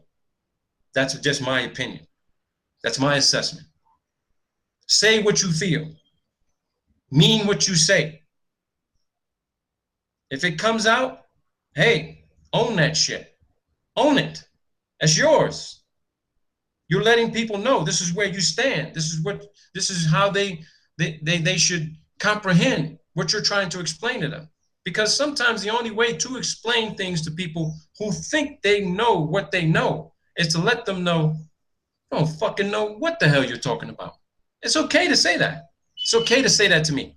It's okay to say that to John in a message on the comment section or in an email or over the phone. That doesn't mean that the person is not intelligent. They're uneducated. I respond to some people like that. Sometimes I'll just laugh. Or sometimes I say, okay, educate me, school me. But here goes the Deviance overview. The debate of nature versus nurture is a central theme in any review of psychological theories of deviance. Is a person born bad, or is it by interacting with others that an individual fails to learn acceptable social behavior? Okay? The person fails to learn acceptable. What is acceptable social behavior, people? Ask yourselves that. If you're in a group with 100 people and they're all religiously oriented, they don't like using foul language, they don't like hearing it, but you know in the back of your mind when they get home late at night, they are literally exhausting their minds with all the pornography they're watching. But here they are clutching their Bibles, talking about Jesus, you know, hallelujah, whatever. They believe in God. Let's hold off on that. No. Come on now. I can say what you let you say it. I'm just using that as an example. It just happens to be a good example for me. Okay? But let's just say it's anybody of any religion. All right? Christianity is not a religion, sir. Okay. Thank you. There's no. It's anyone who practices a specific theological construct of how they should live their lives. Is that better? Is that better, Jay? Yeah, okay. Okay. You see these people clutching to this philosophy book, this science book, right? Or quasi-science book. And they're saying, I'm sorry, you can't speak this way. You know, we're having a Bible study, right? But you're looking around at these people and you're saying to yourself, these people are probably, half of these people are probably sexual deviants. But because you exhibit unacceptable social behavior out in the open, it doesn't matter that these people behind closed doors also exhibit even more disturbing social behavior on a sexual context. That's neither here nor there. So this goes back to what I was saying before. It's about acceptance, all right? And to continue. In part, the answer to that question depends upon the focus on one brings to the issue. Expert in genetics, Johnny, neurology, and related biological sciences tend to develop perspectives based on more innate physical qualities that impact human behavior. Social scientists, okay, and psychologists tend to focus on human interactions as basis of social development. Some individual scholars view one factor as causal in terms of deviance and criminality, while others seek a more integrated theoretical analysis that looks at several factors. For example, although a detailed analysis of the causes of sexual offending is beyond the scope of this article, Ward and Beecher, 2008, provide a useful integrated theory that includes genetic predisposition, adverse developmental experiences such as a child's abuse or rejection, right? Psychological dispositions, trait factors, interpersonal problems, mental disorders, social and cultural structures and processes, sexism, masculinity, or other learned behaviors, and contextual factors such as stress or intoxication. While their theoretical framework is related to sexual offending exclusively, it could also be helpful in the development of theories of violent crime in general. Thus, although the balance of this article looks at the various factors individually, it is important to appreciate the complexity and interconnectedness of biological and psychological theories of deviance and criminality. Now, I don't even need to go any further from there because we all know what this paper is actually trying to prove. This paper is trying to prove that there is a relation criminality and deviancy. People who don't want to follow the rule of law, procedures, policies, and processes, right? And they lump them into a category of being criminals. Okay? You've already been categorized from birth.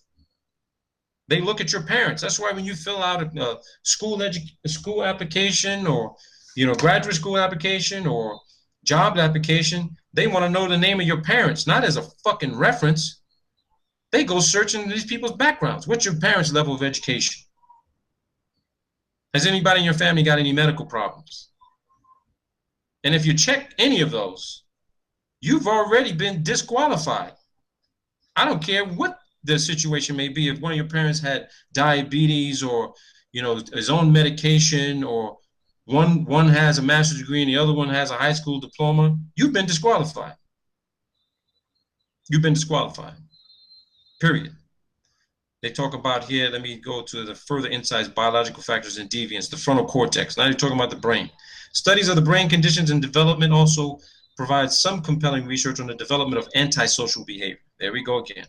Rain, 1995, and her colleagues surveyed the literature and set forth 2 areas of the brain that may relate to antisocial behavior. All right, may. May means they're not sure. Okay? They're theorizing. That's why it's called theories of deviance. All right? They're speculating. Yeah. Anytime you guys see the word may means discretionary. Should means a recommendation. All right? Shall codifies a mandate, meaning this is what you do. Okay? May relate to antisocial behavior, the frontal cortex and left hemisphere. The frontal cortex regulates aggression, self-control, social judgment, concentration, and intellectual flexibility, while the left hemisphere of the brain governs functions of language, verbal comprehension, and expressive speech. Studies of adults and delinquent youth show lower verbal IQ scores, suggesting that they may have a left hemisphere dysfunction. All right? Okay, here's the thing. They're talking about adults and delinquent youth show lower IQ. All right? Adults. Studies of adults. They don't say what category of adults, but they do classify that they're delinquent youth. Delinquent in what way? All right? They could have did this study in the slums of London, to get these uneducated immigrants and decide, let's do the study on them. What's their IQ? Oh, it's low. They don't even know English properly. Okay? And this is what goes back to what John is saying. When you make these type of statements, these are thesis statements. A thesis statement, meaning this is what we're saying, that studies of adults and delinquent youth show lower verbal IQ scores. That's your statement right there.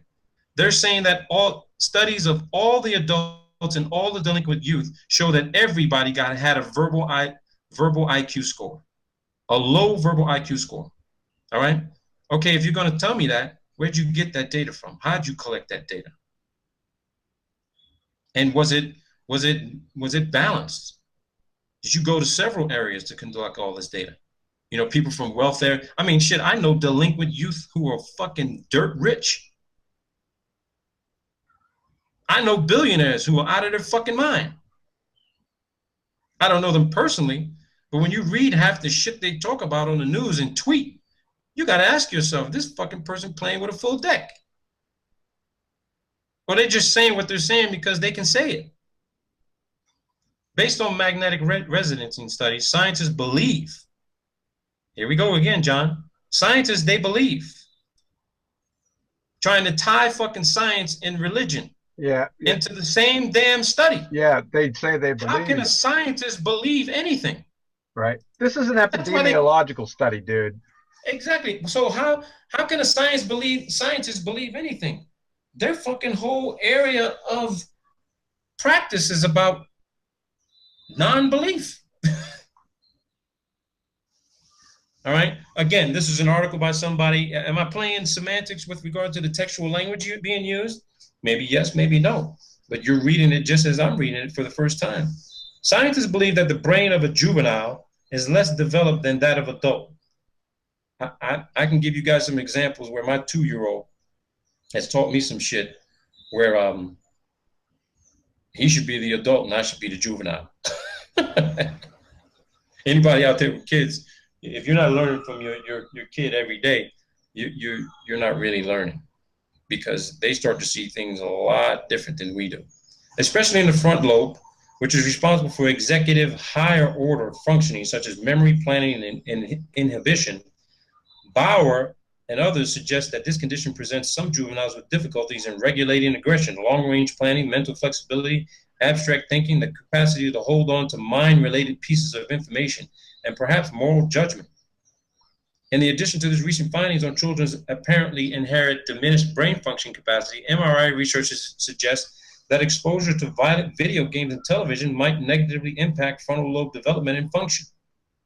There we go. They're trying to link all this video game shit, man. All right, neurology, the study of the nervous system. And again, I put this link in the description section for this show.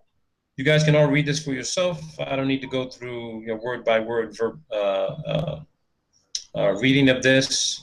You'll develop your own assessment and analysis of, if what they're saying here, you agree with it, you don't agree with it. And if you don't agree with it, ask yourself why you don't agree with it. See if you test yourself to see what sort of proofs and other data you can find that, contradicts this.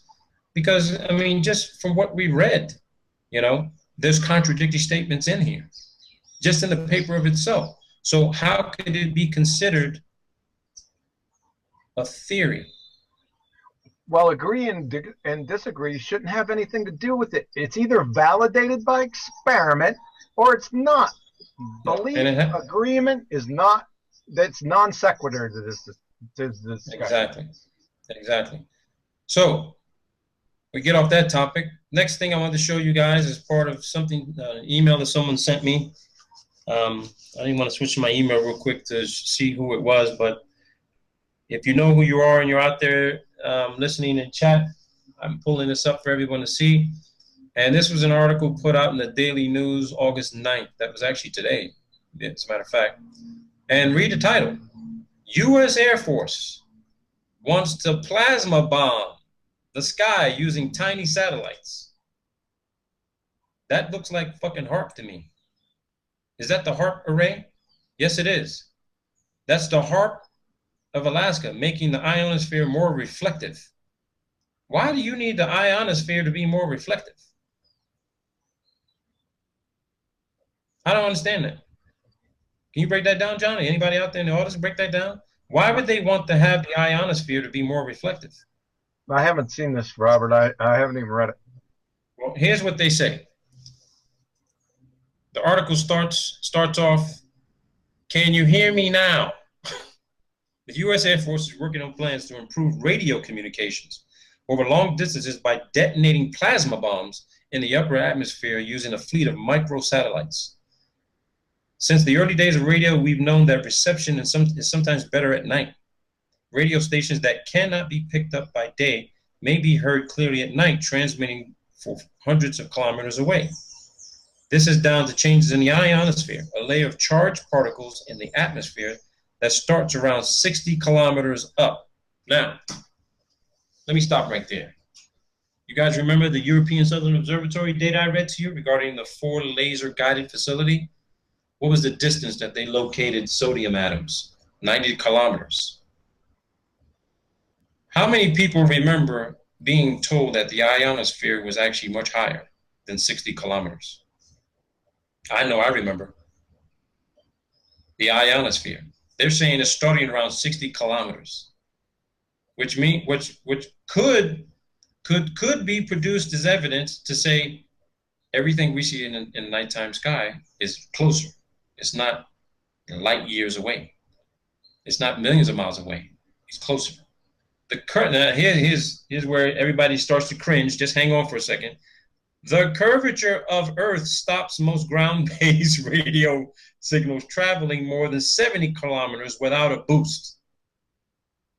Wait a minute. They're saying the curvature of the Earth stops most ground-based radio signals from traveling more than 70 kilometers without a boost. Without a boost. So that means that before the cell phone and Wi-Fi towers, right, we could radio signal traffic could only go from California to what? 60 kilometers. Let me see, 60 kilometers up. That would probably be vertical. That would give you, hell, you should be able to send a signal, radio signal from California to UK. Right? They're saying that signal couldn't get there. So you had to develop these relay stations. Are you believing this, John? Hello? Bueller? No, I'd have to believe it.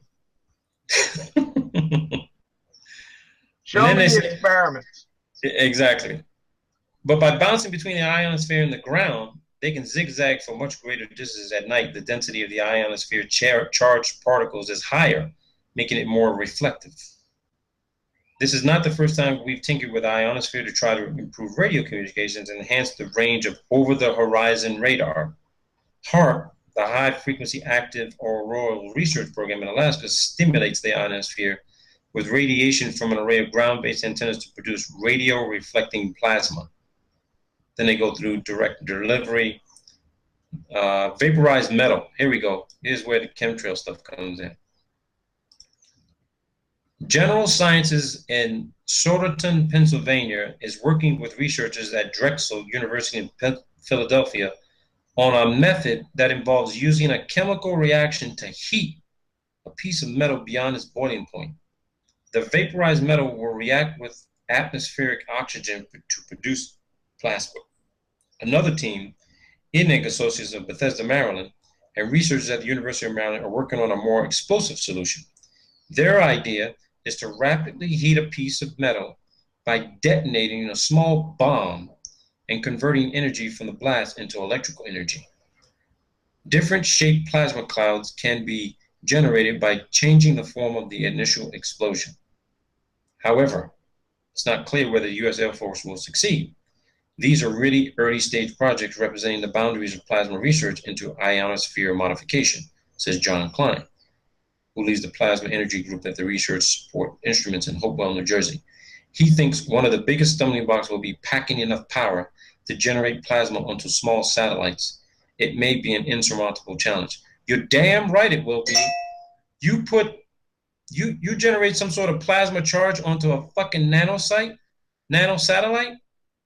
You just turned that fucking nanosatellite into a fucking bomb. So how are they going to generate plasma on a small satellite? I mean, you're looking at all these micro explosions, dude, going on up in the air. Which then we're talking about this 5 years from now saying, oh shit, we want to change what we said before 5 years ago. We now know what the stars are. They're fucking plasma nanosatellite explosions. Shooting stars. David Lass, former president of the UK's Royal Institute of Navigation, is skeptical about the U.S. Air Force's ambition to counteract the effects of solar wind. When solar storms disrupt GPS signals, the entire side of Earth facing the sun is affected. He says, ironing out those disturbances will require an extremely large and speedy intervention. You don't claim a stormy sea by filling in the gaps. Now, Let me tell you what this paper is to me.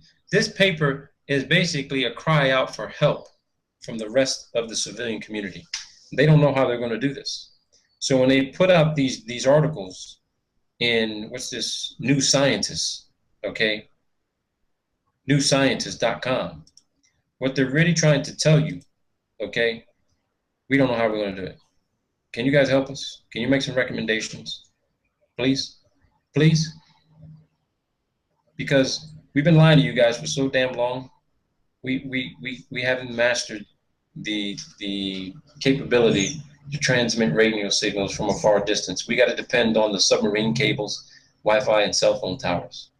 We haven't been able to do it. That's so. Here you go. Here, what we see, what we might think is a lie, is actual truth. And what another person in chat was saying. Here's a lie revealing the truth. We can't conduct long-range communications over this massive, large, flat plane because what it's leading to is that there's more land and the planet is way fucking bigger than what they say it is. And even you can't have the line. I mean, understand, when we talk about line of sight, even if you could see from one end of the earth to the other on a flat plane, you still wouldn't be able to see it because the human eye can only see so far. You would probably see further than you've ever seen in your life, but then to transmit an electromagnetic wave signature, digital signature across a plane, think about how much power you would need just to send a signal from where you are right now, 8,000 miles across the earth. Think about how much power that would be. Because according to the European Southern Observatory, they need 22 watts for a laser to hit 90 kilometers. 22 watts. I'm not an electrical engineer, so I don't know how much power you would need to transmit a signal from New York to, say, Dubai and have it get there in almost near real time. But it'd be a pretty damn powerful fucking handheld radio, especially a cell phone. All right? And the other part of this was, it was UPI that discussed scientists develop new plasma thrusters. U.S. scientists say they are developing a new type of rocket on gases that are much less expensive than conventional propellants. MIT researchers say their new rocket, called the Mini Helicon Plasma Thruster, is much smaller than other rockets of its kind and can consume just 1/10 the fuel used by conventional systems. I don't know what they're going to be using plasma rockets for. You can't get past fucking 110 kilometers. So what are you going to do? Just punch through whatever the hell is up there? Creating this little micro fucking vacuum that's going to suck everybody out into the fucking blackness of space? Why do you keep trying to punch through all this stuff? You can't get there. Why? I'll tell you why. They're using this money for something else. We're still trying to find out for what. There's just so much debt created, but the fact of the matter is that everybody owes everybody, but who do they owe? Let's think about that for a second. When we talk about the debt system, right? Everybody owes everyone. The U.S. owes China, Japan. You got other countries that owe other countries. You got other countries who owe those other. Everybody's got bills to pay. But if everyone's got bills to pay, who's the master fucking creditor? Who's the master creditor? Who could it be? And how long will it continue? And why do we have to continue to put in the work for shit that doesn't work the way they tell us it's supposed to work? Like I said it in my perspective video, we don't possess the technological capability to see anything at 1,000,000 miles. Period. If you think you can see a star or planet, if you think you can see Mars when they say it's closer to the Earth with a telescope, and Mars is supposed to be an average of 48 million miles from the Earth, if you really think that you're 2,000, maybe 10,000 telescope, you can see Mars. Do me a favor, take a picture of a recognizable fucking surface mass and identify it for me in HD. I want 3840 by 1920 pixel resolution. That's what I want. And then when you can't deliver that to me, you don't have to tell me why, because you'll have the answer. We do not possess the technological capability to see anything beyond, I'm going to say, average million miles. Period. So, if anyone has any questions, there's people, let's see, Nori's got a question. What on earth does that mean, Michael? Oh, okay, she's talking to Michael. Anyone has any questions, please feel free to ask. I heard you guys Q&A. John, can't answer everything, don't know everything. We just found out how much we fucking still don't know. But again, we're going to continue to generate this data and information system to develop a coherent mosaic, start piecing this all together. Someone made a comment on my channel about, hey, dude, you know, I've heard you talk about all kinds of things, what you think the upper atmosphere is. First you say it's this, first you say it's that, then you say it's this. I'm not vacillating. What I'm saying is that you got 4 different layers. Everything that I said what the upper atmosphere could be, they could all exist in those different layers. They could all exist in those different layers. Red's Rhetoric Debate Day. No, there's no Red's Rhetoric Debate Day. Red's Rhetoric will not send me an email to set up the debate between him and John on my channel, and I keep quiet and just moderate. He won't accept it. Negatorics won't accept it. I Am a Rocket Man won't accept. All of those people out there who're supposed to have subject matter knowledge, and I'm not saying expertise because there's no such thing as an expert, they do not, they just think that I'm just going to become a psychological deviant and go ape shit on them while they're on the channel. No, that's not going to happen. That won't happen. They'll get the same respect that everyone else has had who has a difference of opinion and analysis and assessment and research. We're trying to solve many problems and answer one question. Okay? What is this place? Robert, did you know lightning strikes upward and that the noise you hear is thunder reverberating off the dome? I have heard that, yes. I have heard that the electrical spark is actually coming from the ground. Do I want to test that? No. Because if it is coming from the ground, you don't know exactly, there's no way for you to tell exactly how far away you need to stand when it does happen. And it's so spontaneous. Either you're going to survive or you're going to get zapped. I am curious to know what your plan is for the solar eclipse coming up. I'll talk to you about that chaosphere. I'm preparing a few things. Robert, lightning strikes up. Oh, right, you already said that one, Aaron. Yeah, I addressed that, Aaron. John, you got any comment? Robert, are you tired, Robert? No, no comment. Sorry for the typing. My keyboard is on the dim table. In my father's house are many dwelling places. If not, I would like to have told you I'm going away to prepare a place for you. Okay, so why are you supposed smart as beings on the planet Earthing plane? The only MFers paying rent mortgage is not able to stop thinking of the now, Robert. Not able to stop thinking of the now.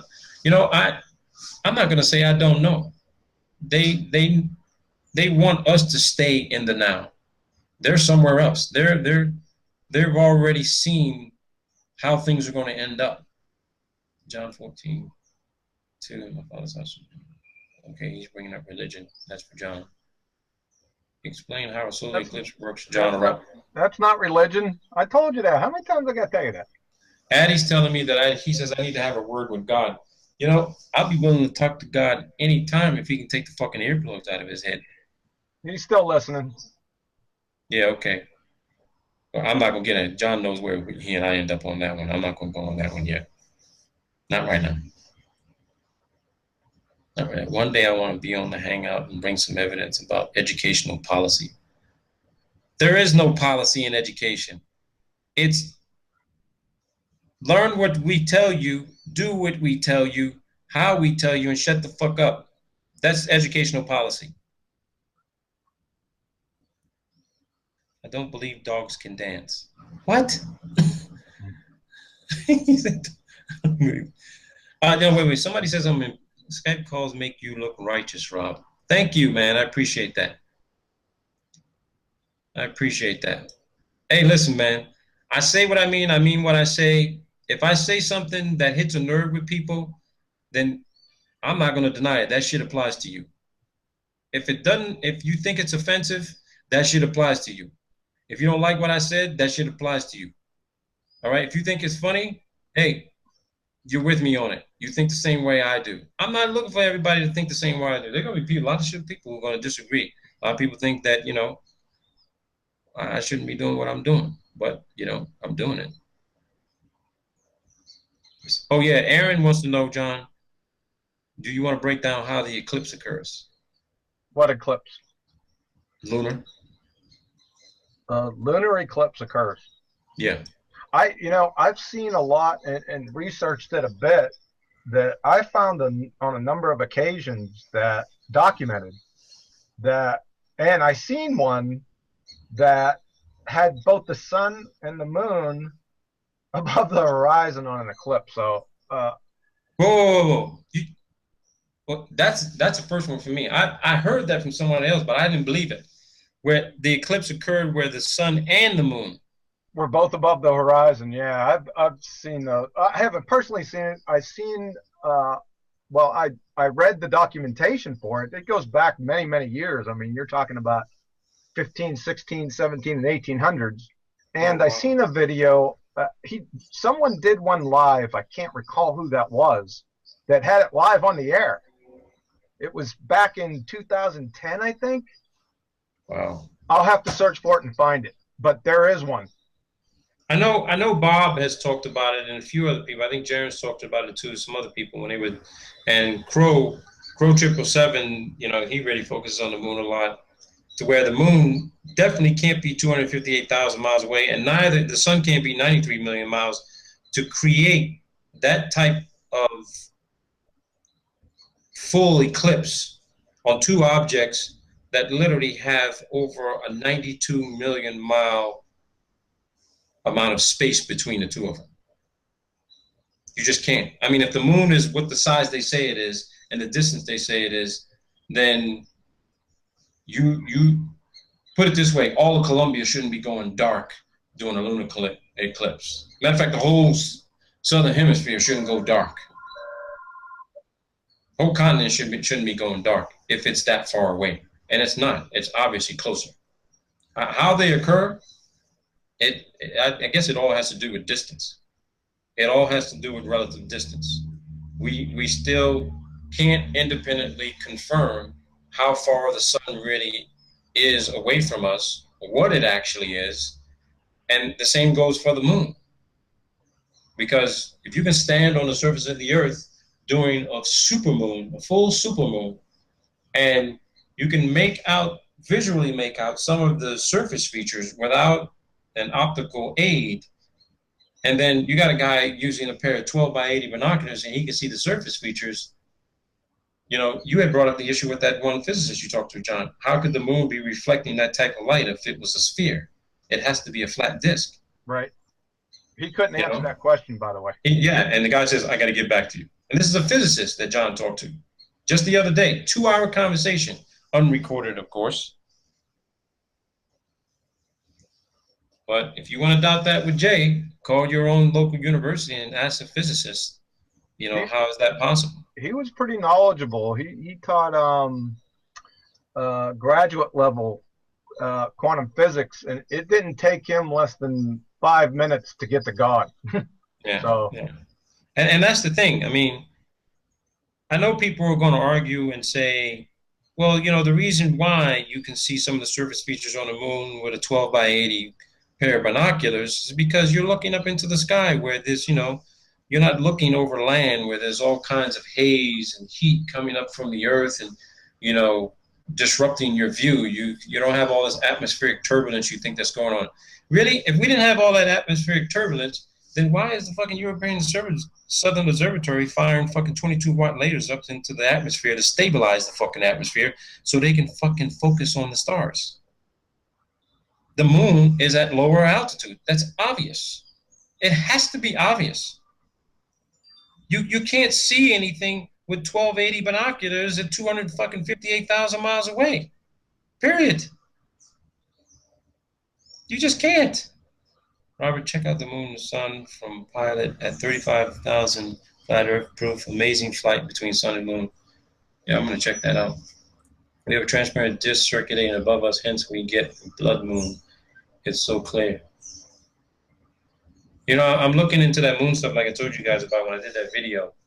And man, I really, a lot of the information I'm reading is pointing to, you know, women, the woman is playing a major role in all the data that I'm actually reading. You figure out the woman, you might figure out how the rest of the earth actually works. Good luck with that. Hey. Yeah, good luck with that. That's what I'm saying. That's the difficulty with us male researchers. Good luck with that. Hey, remember I asked him 2 questions because he was an expert in thermodynamics. So I asked him point blank because he started talking about space and things, and I asked him point blank. I said, how can you have a non-vacuum attached to a vacuum in the same system simultaneously? And it was crickets for about 10 seconds, and he said he'd get back with me. Yeah. I got Juan Carlos asking about Bluebeam. A few people have actually been sending me information about that, about Project Bluebeam. I think Project Bluebeam was renamed. I think it used to be called the Projector Project. That's what I think it used to be called. And I ran across that data reading a declassified document from the National Reconnaissance Office talking about the Hexagon Project. And they mention it in the introduction. They mentioned the Projector Project. They mentioned it. And I'm still trying to find data on that. I think Bluebeam was renamed, and but I've got to sift through some more data to find out. Cool.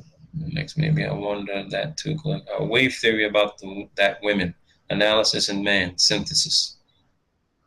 Oh, the Dryce 567 says he's got a theory about women.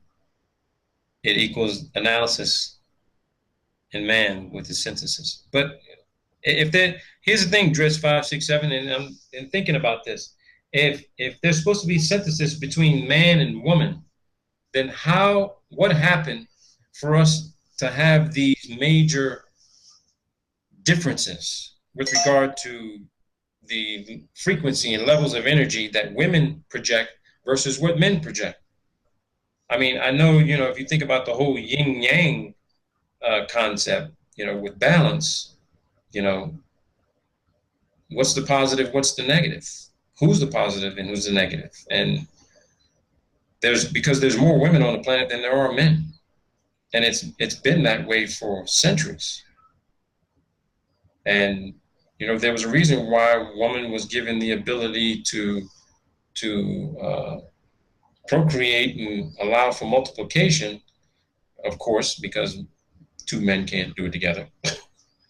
But the woman possesses the power for this because her body is designed to accept or reject a fetus once inception occurs. Her body will say, yes, this is familiar to me, or her body will say, no, this is alien to me. Get rid of it. So, like John says, good luck in researching that because no one's been able to figure out the woman since she walked the earth and decided, hey, let me listen to the devil. I want to have knowledge. I want to know the difference between right and wrong and truth and lie. And God says, why did you do this? I told you not to. Well, you didn't think I was going to be curious and try to find out? Of course. The devil told me the truth. That's another argument. I'm not going to have it right now, John. Told him a lie. Yeah. And it wasn't a snake either. Yeah, well, you're right. It was not a snake. It was not a snake. It was not a snake. I'd like to know if someone can find the material. I want to know what someone thinks about what could have God and Eve actually spoken about before Adam was woken up. When woman was created, if you go with that narrative, how long do you think Adam was actually asleep? And what did God and Eve actually talk about? Did woman get some different instructions from man? If I were to be a person really wanting to take this serious, I would be really dedicating my life into trying to understand what different instructions woman could have been given. Was she given any kind of different powers or capabilities? Could woman really be the creators of everything we know, everything we see, everything we experience? Because I know you get a bunch of women in a room and a man walks in there, you either feel really loved or they're looking at you thinking, what the fuck are you doing here? And it has nothing to do with what you look like either. It has nothing to do with what you look like. So, anyone have any other questions? Anyone? Anyone? Anyone? Anyone? Women are. Anyone else have this issue? Women are the biggest mystery. Mine sure can't handle the new truths. Won't even try to listen. Anyone have? Yeah, I got those issues with my wife. The Bible doesn't tell you about Lily. Who? That's that Lilith nonsense. That's Oh, Kabbalah Lilith. stuff, That's what man. You're Wanda talking just about says. Yeah. paganism. Only women Lilith is Layla of the Arabic culture, night goddess. Lilith. Okay. Reptilian shapeshifters. Oh boy. Addie. The Adam's dream. We are still dreaming. Okay. Can we see islands of the map published at Hawaii's with telescope or something? I'd have to. Somebody have to ask Aaron that. Aaron lives in Hawaii. Robert, is there a dome? There's got to be a dome. What it's made of? Still trying to figure out. Hello, Robert. I still need to debate you on the Pythagorean theorem. That's right, flat Earth math. You're going to argue Pythagorean theorem. I'm going to argue Fermat's last theorem, which debunks Pythagorean's theorem. We're going to do that. John's going to be in on that one too. John, you want to break down? You want to work on that one too?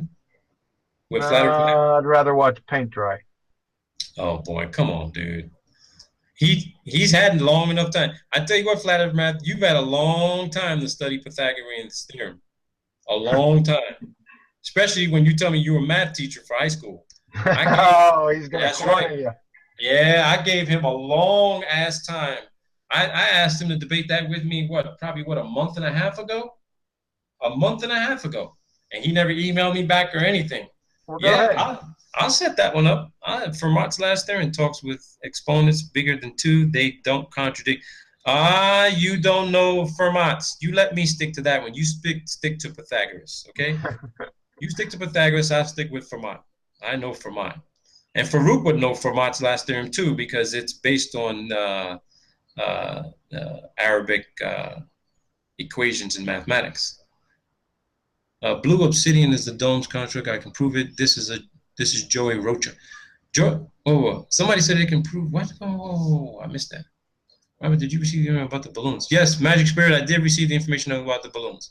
The universe is a giant womb that birthed the cosmos. That's what Wanda's saying. Wanda's saying the balloon, the universe is a giant womb.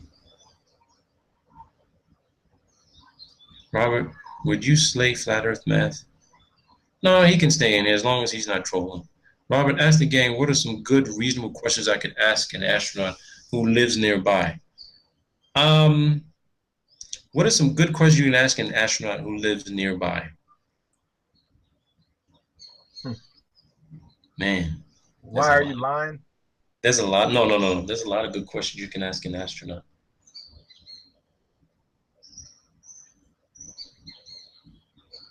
Wow. Well, pull the second law on them with the... Yeah, I got to think about that one because there's a lot of questions you can ask, but I'm trying to think about what's a singular question you could ask. The vacuum of space and the Earth's atmosphere. That's a good question. There's one question you can ask them that would literally qualify if they actually went into space. And I'm trying to think. Um, oh shit! I know what you could ask him. Since the European Southern Observatory hit sodium atoms at 90 kilometers, that means that any astronaut who went into space should have seen this bright glow as the rocket was going supposedly through 90, way past the 200 kilometers, because the engines were basically just like a laser pushing all of that combustible fuel down onto the sodium atom layer, which should have made the rest of the atmosphere glow, right? Should have made that area of the atmosphere glow as they went through it. So, but see, the astronauts wouldn't be able to see that because they're looking up into the nighttime sky. Oh, it's difficult. I got to think about that one, guys. Anybody else have any suggestions? Let me know. Did you go to the moon? Juan called. Somebody asked. Juan calls asking, did you go to the moon? Oh, the Van Allen radiation belts. You know what? John and I are actually going to do a show on that. I have the documentation. We're going to go over it. I did a show on it, when I first started, getting into the social media thing. And I talked about, I actually had the Van Allen papers. I actually have those papers. And there's a Western Union message that he sent to NASA. And he says that they conducted raccoon tests, which is a balloon on a rocket, 3-foot rocket on a balloon. And they reached altitude. They detected highly charged radiation zones at 2,400 kilometers and 10,000 kilometers. This was in 1955. Okay, 1955. Now, at that time, when you compare that to a Naval Research Laboratory report, okay, which I also have, they tested 24 rockets, 24, to try to get them to max altitude, and not one got beyond 73 miles. Now, that's the standard number we've all been agreeing on how high things were able to get. But according to Van Allen, his own Western Union telegram says that he got a 3-foot rocket on a balloon to get to 2,400 kilometers and 10,000 kilometers. Okay, that is factually false and fucking fraud. Okay, we're gonna do a show on that. Probably won't be this week. Maybe it'll be this weekend. Maybe next week. But I'm gonna get everything put together, and we're gonna show all of the documentation that was literally. It's all Van Allen. It's his signature. It's his data. He's the one talking about it. And he claimed that there's these highly charged radiation belts surrounding the Earth, and the South Atlantic anomaly. The Van Allen radiation belts between the coast of Brazil and South Africa. There's this zone that's so highly radioactive that literally you have to turn off all the electronics when satellites go through it, and the ISS. Meaning that they're saying they got to switch everything off. And they said that these radiation belts dip down to 200 kilometers off the coast of Brazil. Let me tell you something.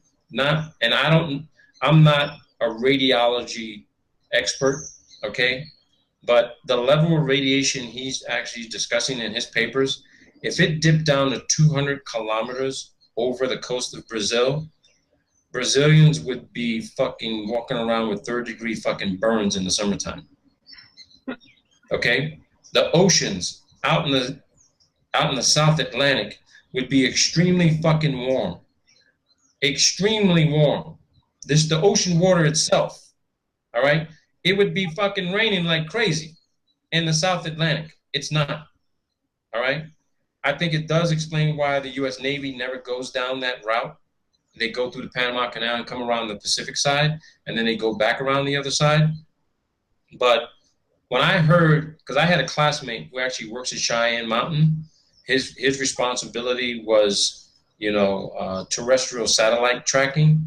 And he mentioned this in my physics course, that when he mentioned the SAA, which is the South Atlantic Anomaly, and I said, well, wait a minute. If there's supposed to be these highly radioactive, zones, and nothing can go through them, what's happening when the satellites go? He goes, oh, we have to turn everything off and then turn it back on. Whoa. If And I laughed. I literally laughed on the forum board when I had a comment to him. I said, "Are you serious? Do you mean turn off all electronics?" He says, "Yeah, we have to turn them off and then turn back on." And I said, "Well, how is that happening? I mean, are you telling me that somehow velocity and acceleration keeps them going, but then when you got to boom, turn the fucking engine back on and fire this bad back up, it maintains its orientation?" He goes, "Yeah, basically." I said, "So is the same thing happening with the ISS?" He said, "Yeah." Guess what I want to see now? I want to see the ISS literally getting ready to turn off the fucking lights before they go through this zone. And I want to see the altitude the ISS is at, because if that's happening, that means depending on how big that zone really is, the ISS should be dropping over fucking 1,000 feet, 100,000 feet in altitude, because it's got no propulsion system. I mean, it's got a propulsion system, but it's pushing it back up in the sky. But when I did look at the data, I noticed something that was consistent over a 30-day time span, 15 orbits, supposedly of the ISS. It reaches its lowest fucking NIDAR point in the sky over the South Atlantic, meaning it goes from 245 miles supposedly in the sky and drops down to about 190 nautical miles. 190 nautical miles over the South Atlantic. And then it has to fucking boom, fire the jets and get its ass right back up in the sky. I would love to be on a sailboat in the South Atlantic when that happens, so that I can have my 12 by 80 fucking binoculars and say, "Holy shit, I saw the ISS. It's the fucking size of a football field." Or it's just nothing but a fucking balloon and one damn module called Zarya. But for some reason, there's not a lot of fucking maritime traffic in the South Atlantic. And I wonder why. Because they don't want people just sitting out there waiting in the middle of the night to see this fucking, what is it, Klingon type of fucking aircraft come fucking flying out of the sky, and all of a sudden just starts firing his fucking propulsion jets to get back up into the fucking air before the sun rises and anybody can see it. It's weird to hear that. I know it's weird, but when we talk about Van Allen and radiation belts, and the astronauts talk about, oh, well, they didn't have to worry about going through the Van Allen radiation belts. They were protected from radiation. The only way that would have been possible is because the moon is under 100 kilometers. Because supposedly the Van Allen radiation belts go down to 200 kilometers off the coast, which means that the moon is below 100 kilometers. And that's the only reason why they didn't go through the Van Allen radiation belts, because they couldn't get there. That's the only logical explanation, but it still leaves the question of how, why lie about it? It appears Flat Earth Math thinks there's satellites up there. Is that correct, Flat Earth Math? Yeah. Well, all mathematicians think everything's in the sky. You can fucking throw pigeons up there and they'll tell you they're eagles. But he and I are gonna get to talk about stuff. We're going to. Yeah, are you gonna bring him on? Not right now. We're gonna schedule time. No, in one of our next hangouts.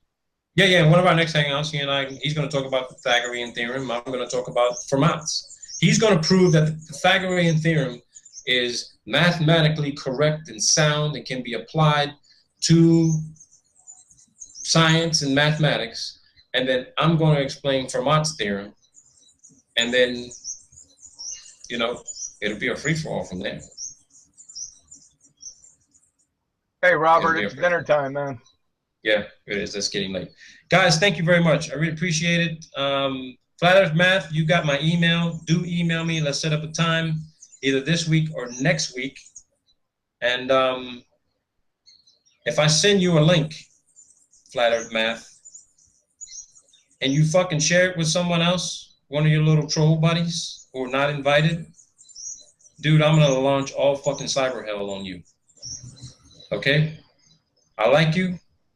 You and I get along. You're probably about the only, person who, you have your thing that you understand. I have my things I understand.